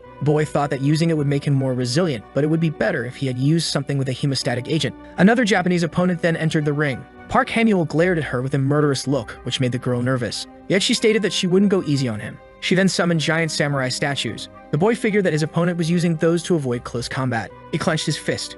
Seeing this, the girl thought he would use the same punch as before, but she was prepared for that. However, one of her statues was grabbed by a wooden giant. The girl realized that the boy could also summon a familiar. The protagonist then declared that he would handle this the Korean way. He decided to use the ability The Sounds of Power and began with a military sound. He sang a Korean military song. The people wondered why he was singing that. Park Han-il recited a verse from the song which urged them not to fear retreating and to face the enemy, stating that the country's fate was in their hands. After hearing that, the wooden giants attacked one of the samurais. The girl tried to stop it, but the giant's head was crushed. Park Han-il smiled, pleased that his plan had worked. Everyone around was amazed by what they had seen, as Park had won 2 matches in a row. The boy reflected that in a fight he couldn't reveal all his abilities. Otherwise, the next opponent would be aware of his fighting style. Besides, this competition was merely a show to entertain the Yuwa family and others. Lee had ended up with a humiliating role, sacrificing himself like that, but still he had no intention of playing around there, because he would be the main character of that show. The announcer mentioned that 2 Japanese immortal-level opponents had already been defeated, and now there was a match against a pure immortal opponent, so they should see if Park could win again.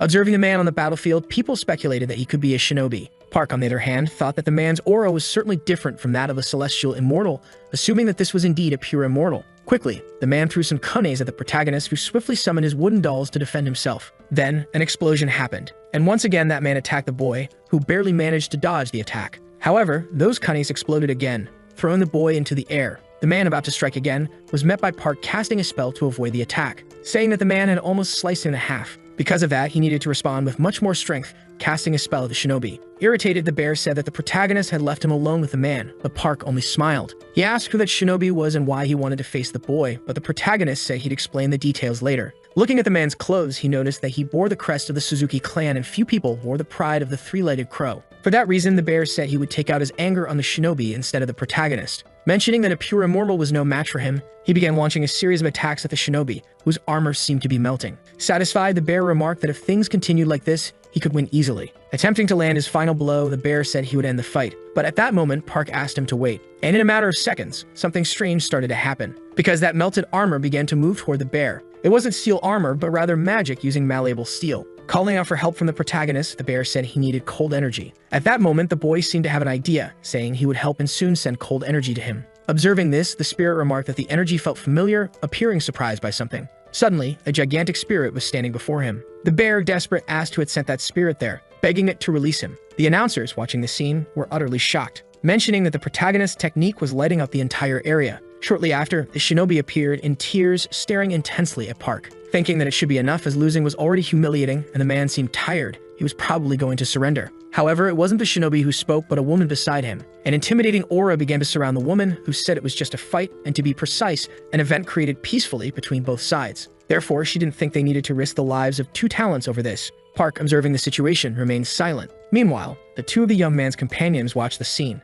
The protagonist thought that this meant he was someone who couldn't die there, mentioning that the man was someone sick as she had lent to the sanctuary. Then the lady said she felt ashamed, as she had felt pity for one of the participants, and thus had interfered in the fight between them. For that reason, they had the right to withdraw their participant from the fight. Observing this, Park seemed surprised. Yua, thanking them for their efforts, stated that the young man had won 3 times in a row. Because of this, she couldn't imagine he possessed such incredible skills and items. Park thought that even if she tried to compliment him, it was still quite humiliating, saying he could have done much better if he had been notified of the event earlier. The woman, on the other hand, asked what he was talking about. Park then said that thanks to her, perhaps he had gained more attention from the mortals, asking if she thought that, as an awakened one, they were just a bunch of idiots. Meanwhile, that shinobi, with a threatening look, watched the situation. Looking at the man, Park thought he felt sorry for him. Shortly after, he met up with another girl, who said he had done a good job, mentioning that it was a shame, but the protagonist said it was fine. However, the girl clarified that she wasn't talking about Park, because on artist shows, people like him were called producers since, even though they had skills, they could be discarded in seconds.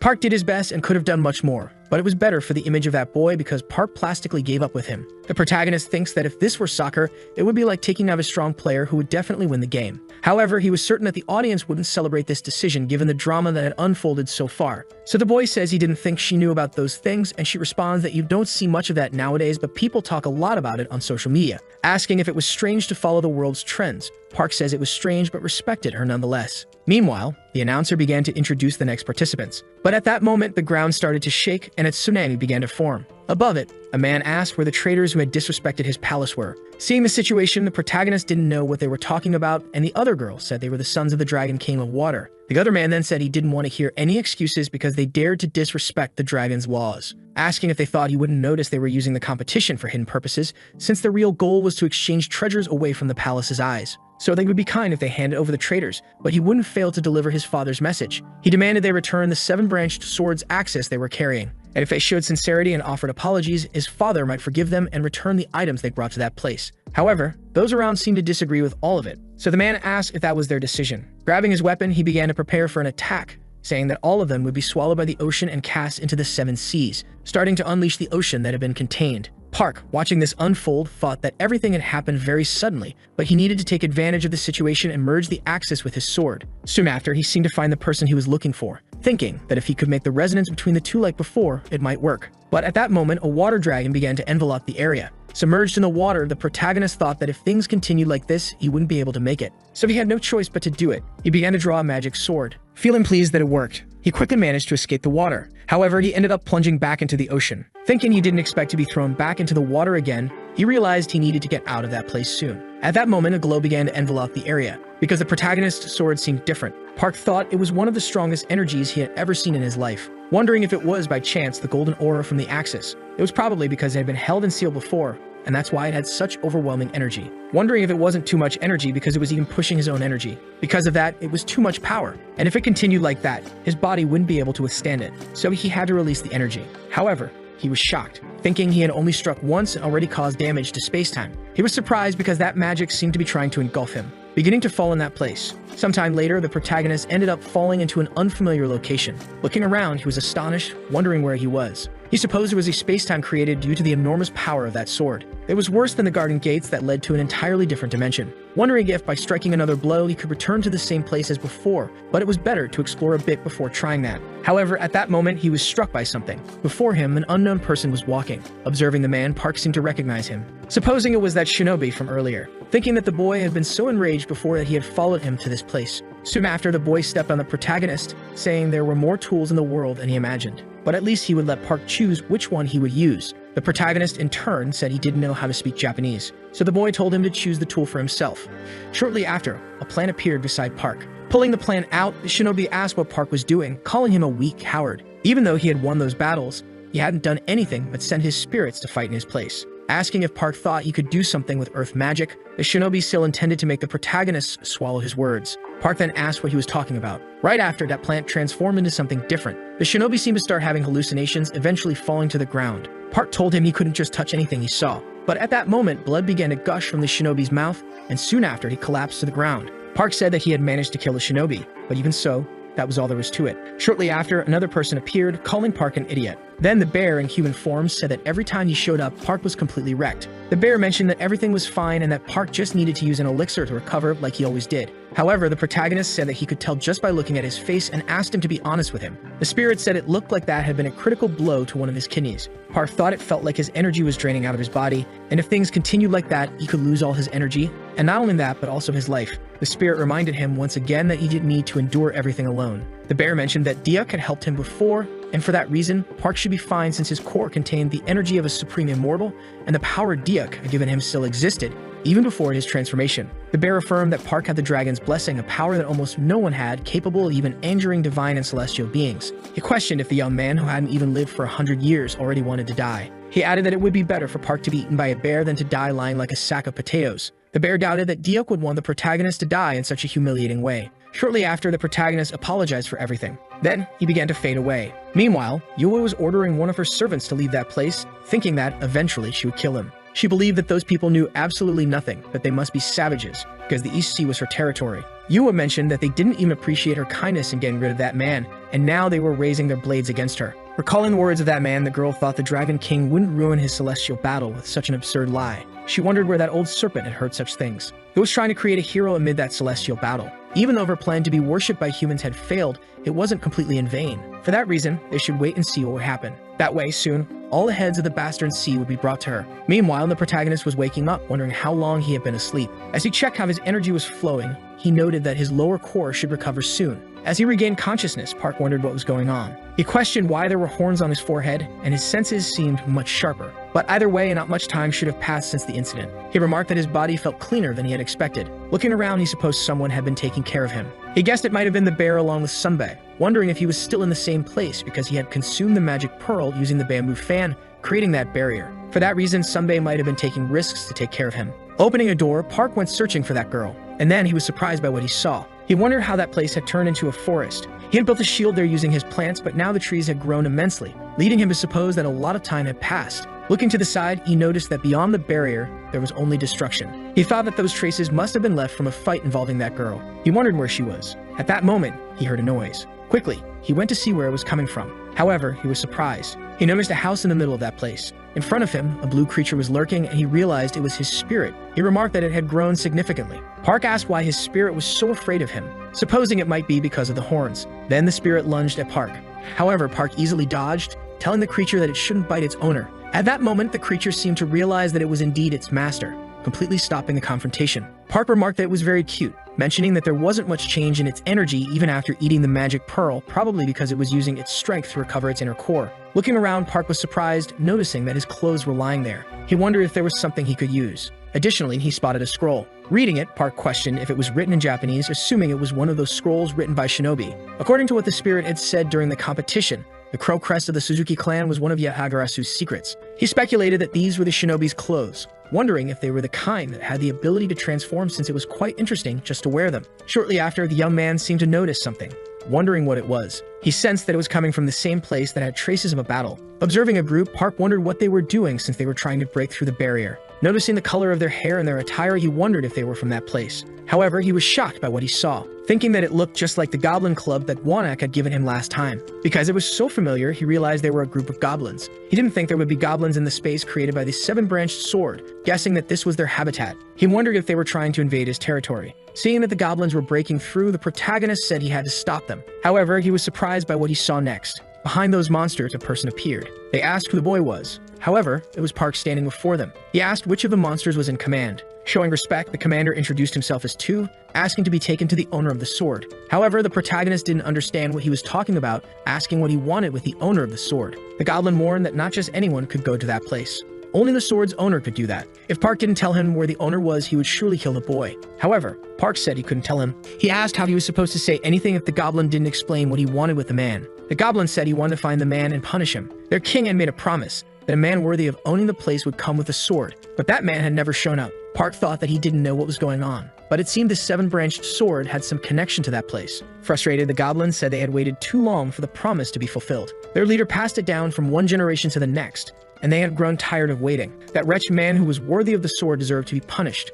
The goblin demanded to be taken to him right then, threatening to cut off Park's head if he didn't comply. Park, observing the situation, remained silent. He then asked if the goblin had seen a red bear wandering around. The goblin responded that if it was what he was thinking, he had told it to undo the barrier, but it hadn't obeyed. And since this was their world, they had imprisoned it in one of their facilities. Park grew very angry upon hearing this, but he knew he had to stay calm. At least now he knew where the bear was. He told the goblin that he was in fact the owner of the sword. However, the goblin called him a liar, saying that if Park wanted to get beaten up, he should just say so. Park was completely shocked by what the monster had said. The monster began hurling insults, claiming Park was too small and looked like someone who had never fought a day in his life. Embarrassed, the protagonist muttered that they were complete idiots. The monster then told Park that if he wasn't going to break the barrier for them, he should leave because they wouldn't kill him if he didn't get in their way. Grabbing his magic weapon, the protagonist grew increasingly angry, stating that they were underestimating him. He prepared to attack, ordering his spirit to spit at them. The monster, shocked by what had just happened, panicked and started to flee. In a matter of seconds, they were completely defeated. Park told them that if they continued acting like that, he would make them spit out more red beans. The group begged for him not to do that. The protagonist, impressed, thought that those creatures really hated red beans. He asked if their leader was strong. The goblin replied that she was mentioning that she wielded a staff like no one else. Park, however, questioned if merely knowing how to use a staff was enough to be strong. He demanded more information. The goblin added that there was one more thing. She had a golden treasure. Suddenly, a voice interrupted, saying that the protagonist didn't need to know that. Above them, a figure with scarlet hair appeared. She scolded the goblins, calling them idiots for trusting just anyone like that. Seeing the woman, Park assumed she was the goblins' leader. She berated her subordinates for forcing her to come there and questioned how they could be so foolish, warning that this time they'd spend 10 years trapped in that place, seemingly transporting them into a divine item. Observing the scene, Park surmised that the item was the treasure the goblins had mentioned, and since she was their leader, she was probably very powerful. Because of this, he thought it best to start with his red bean attack. He launched an attack at the leader, but she dodged it swiftly. She praised the attempt, noting that it might have worked on her subordinates, but not on her. She commanded her spirits to emerge from the artifact. Park was surprised by her abilities, realizing she was stronger than he anticipated. He knew he had to be careful. He prepared another skill and ordered his spirit to attack her. A massive battle ensued. The goblin leader asked what Park thought of her skill, as it had been a long time since she had this much fun. Park, deep in thought, remained silent, recalling a memory from his past where someone claimed that a staff like hers could achieve anything. But now it seemed like a lie. The bear spirit remarked that it was called a goblin staff, capable of anything they could imagine. Since goblins weren't great thinkers, they relied on their instincts and had no strategy. Additionally, they had excellent physical abilities thanks to their strong bones. Despite their simplicity, if they wanted, they could easily dominate the world. Returning to the present, Park wondered if the goblin leader's level of imagination was superior to the other fools he had encountered earlier, noting that she didn't seem to fear his red beans. He questioned what he could do in this situation. Glancing at the barrier, he thought it could work in his favor. But at that moment, the goblin leader asked what he was staring at, attacking him. Park barely managed to block her strike. She questioned why he was paying attention to anything else besides her in the middle of their battle. As he held off her attack, Park stayed silent, quickly counterattacking her from behind, though she narrowly avoided it. The leader began summoning her spirits again, successfully hitting the protagonist. An explosion occurred and Park was thrown to the ground. The leader asked if he had reached his limit and if they should finish things now. She said he should start begging for mercy. She ordered all of her spirits to attack him, thinking that once the fool screamed, she would trap him along with that bear. However, Park regained his strength, claiming that he who laughs laughs best. He summoned wooden golems, each holding jars of red beans. They poured the beans onto the goblin leader, leaving her completely shocked. But the artifact she wielded seemed to absorb everything. Park remarked that she had been waiting for him to scream, but she had made a huge mistake. He grabbed the artifact and ordered the bear to come out. Immediately, the spirit emerged, saying it knew the protagonist would rescue it. However, it scolded Park for being an idiot and leaving it trapped long enough to feel sad. Park asked if the bear had any idea how long it had been trapped there. The bear said over 150 days had passed. Time worked a bit differently in that world, but wasn't drastically different. Park suggested that if that was the case, the best thing to do was to get out of there quickly. He then freed the goblins trapped inside the artifact, questioning whether the woman was truly the leader of that place. Observing the protagonist, the goblin woman mentioned that he was short with broad shoulders, leaving the young man completely embarrassed by her remark, and he responded that he was of average height. The goblin then said that size didn't matter, and her mother had told her the same. At first, she thought it didn't make sense because Park had bested her in battle. Looking at him, the woman said he seemed smart and wasn't unattractive, so she had made up her mind. She asked the protagonist to marry her, leaving Park completely stunned by what he had heard. The spirit, amidst the situation, wondered if Park might actually get married and questioned how they would even formalize it, considering if everything would turn out fine. Confused, Park asked what she was talking about. The bear, meanwhile, asked if he hadn't yet realized that the goblins were connected to the seven-branched sword. Recalling the prophecy that the man had mentioned, Park thought this might be about that promise. A man would someday come with a certain type of sword. He supposed they were waiting for a man worthy of marrying her. However, Park said that had nothing to do with him, and the person who was supposed to come with the 7-branched sword was probably already dead. But the bear said that wasn't how the woman thought about it. Park figured he was too young, and this had to be a dream, so he needed to wake up quickly from it. He asked the woman where she had hidden the sword and threatened to make her eat so many red beans that her belly would burst if she didn't tell him. He ordered her to speak immediately, but the woman refused to reveal anything and said she wouldn't give the sword to the protagonist until she had given birth to 3 children with him. Park quickly ordered that they give her more red beans. The bear, watching this situation, remarked that he probably wouldn't get anything out of her that way. However, Park noted that goblins were incredibly stubborn, and it would be difficult to make them talk like this. So the bear questioned why Park didn't just marry her right away. They had been stuck in that place for a long time and probably didn't understand things properly, so Park should realize that he couldn't force them into anything. Besides, that artifact was their greatest treasure. The bear suggested that since time passed differently in that place compared to the real world, maybe Park should marry her and stay there for a while. Looking at the situation, Park thought that if he continued this way, he wouldn't get anywhere. Instead of intimidating her, he thought of bribing them. A little later, the goblin woman seemed to be waking up. She found herself tied up, and in front of her was a bit of food. At that moment, the protagonist noticed she had woken up. Once again, the woman declared that she wouldn't say anything until he married her, but Park replied that didn't make a difference. He told her to think about what she wanted while he enjoyed the food. He mentioned how delicious the rice cakes were. Watching him eat, the goblin woman's desire for the food grew immense, and she admitted she wanted a piece too. Park threw one into her mouth, and she was immediately enchanted by the taste. She begged for another piece. With a mischievous look, a protagonist watched as she started devouring them all at once. The goblin then said that he shouldn't think this would make her agree to marry him just because of it. She still insisted that they had to have 3 children together. As she chewed the food, the protagonist mentioned there were only 2 rice cakes left. Tears welled up in the goblin's eyes as she pleaded for just one more. Then Park picked up another rice cake, leaving just one. He began to eat it, leaving the goblin completely disheartened, as she muttered that she just wanted to marry someone. Park said they could marry whenever they wanted, but he couldn't marry her at that moment. In disbelief, the woman said he wouldn't do this and accused him of planning to say he'd marry her in 100 years,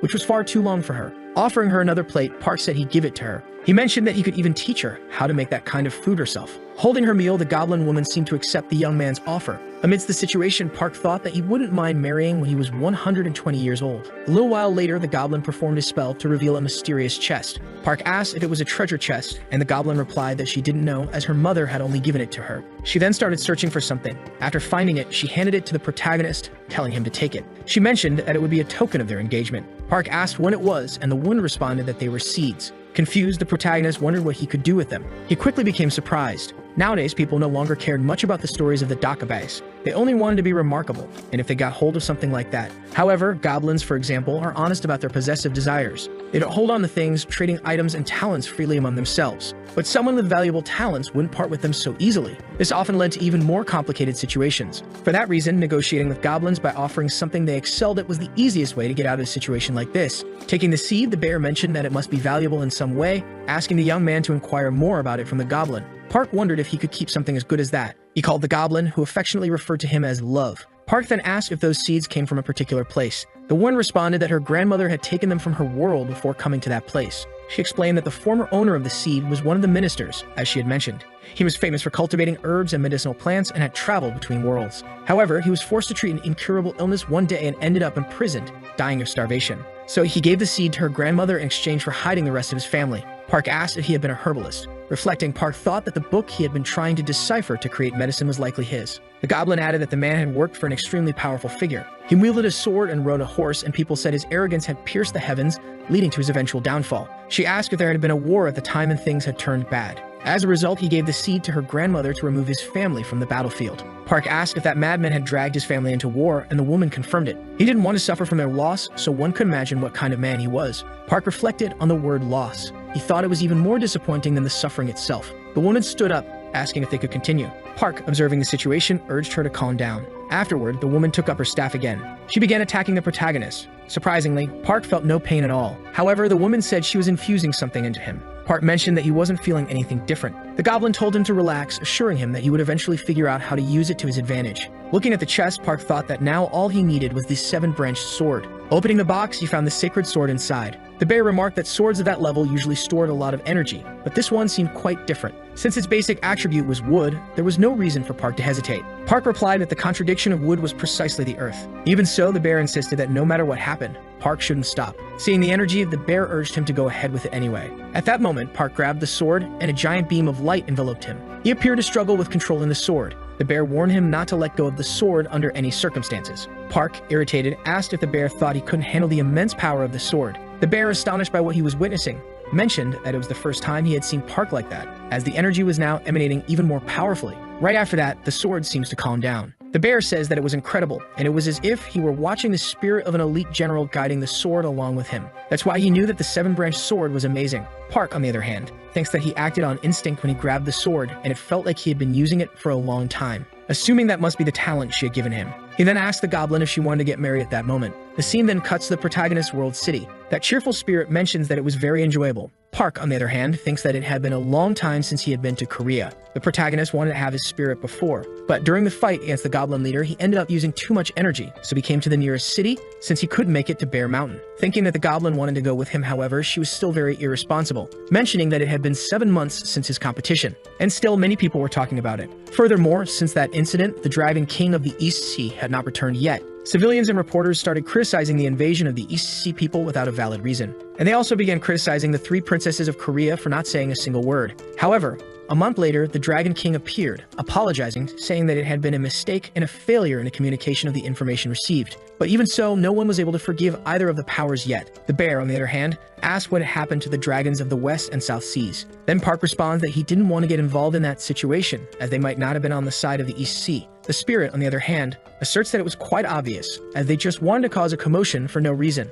The relationship between the dragons wasn't very good, but they had once united when there was a war between humans and mortals. Observing that situation, the protagonist thinks that there was still a problem, wondering where the seven-branched sword was. And the only thing they knew was that the protector of the sword had notified the Nordic Administrative Council to stay in Korea and participate in the subjugation of the East Sea, thinking that this must be happening because he ended up grabbing it and going to another dimension, mentioning that the man was extremely strong, and that he had a connection to that sword. Knowing that someone like him was looking for it made him even more anxious about finding his sword again. Then the bear responds that the East Sea had been really foolish, as even humans were starting to look at them with anger. Shortly after, a message informs that their time using the system had ended, thanking them for their preference. The bear, in turn, asks the young man what they were going to do next, and he responds that they had to go to Wanak Mountain. He was sure that he was on the list of missing or dead persons, and if he appeared out of nowhere, the garden would become very suspicious of it. For that reason, he's going to stay quiet and wait for the dust to settle while he watches the situation. Then the bear says that when they get there, he's going to take a look at his original body, as it had been a long time since he had felt its energy. That happened right after entering the dimension of those goblins, and he thought he would feel it again when he returned to that world. However, he felt nothing, and that's why he was becoming concerned.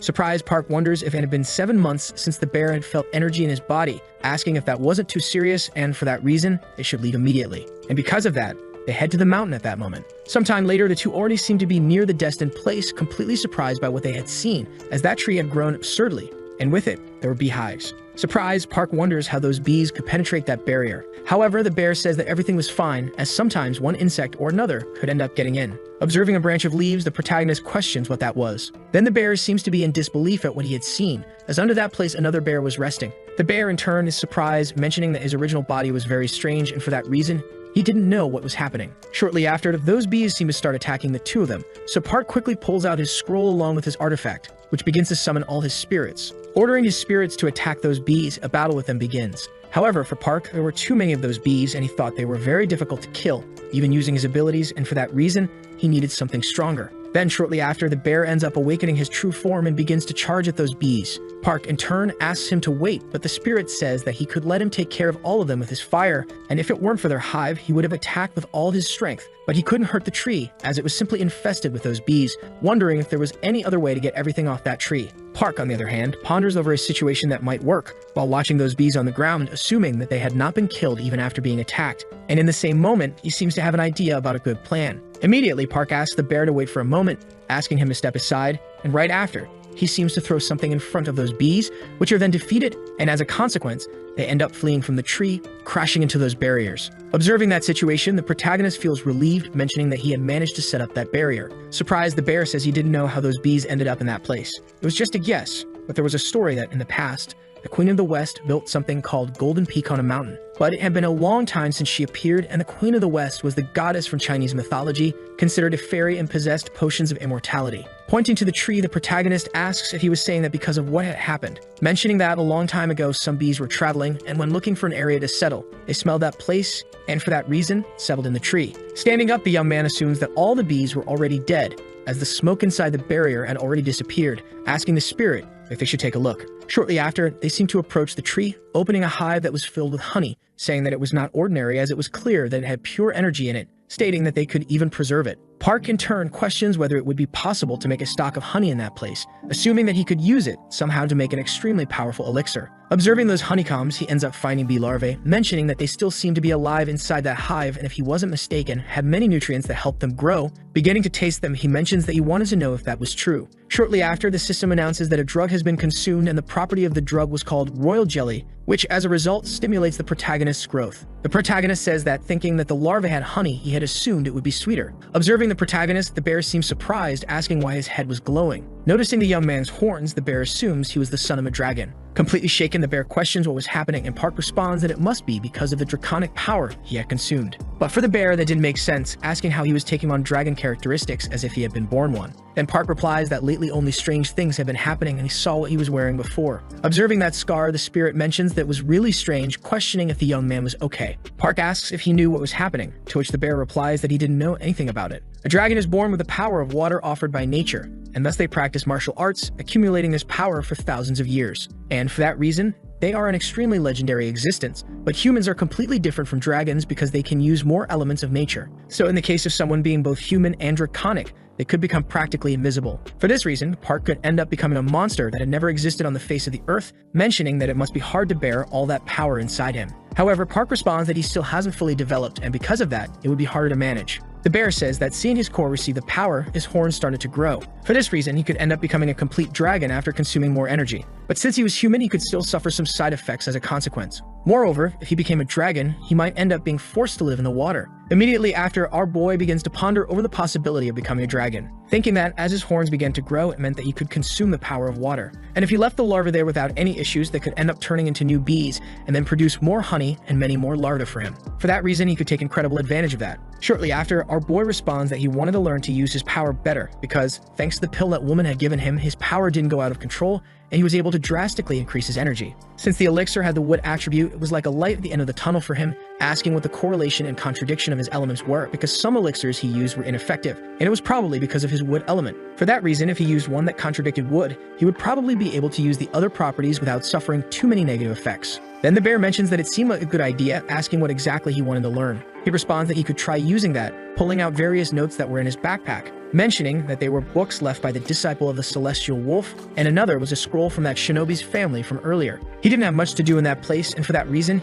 he thought it would be fun to learn that kind of thing. Picking up a scroll, he mentions that he found it very interesting, stating that he wanted to learn that shinobi's technique, and with the 7-branch sword, he could already use 3 legendary items he possessed. Then the bear responds that he had good items and a good plan, and all he needed to do now was train and not attract too much attention. Shortly after, the protagonist responds that there was still something bothering him, mentioning that he hadn't yet delivered the black jade to his brother Dioki. However, the bear asks why he hadn't given the sprout to him in one of the many times they had seen each other and still didn't understand why he cared so much about giving it to the young man. Mentioning that the boy was a very intelligent person, but he still needed to see the world in a broader way, and he knew that he wanted to make a flute with the jade sprout, asking if he really thought he would be able to do that. And he bet he wasn't sure that such a threatening item could be functional. Calling the protagonist a fool, he states that he knew someone who would make that item and was sure he would succeed. Surprised, Park asks if he knew someone capable of forging a flute. Then the bear responds that even if he did, he wouldn't even think about giving it to Dioki. But the protagonist asks him to relax, as he was also very interested in that flute. The bear in turn questions if he wasn't lying about that, and the boy responds that he wasn't, as he would deliver it to Dioki's brother, thinking that it wouldn't make much difference whether he delivered it or used it in the end.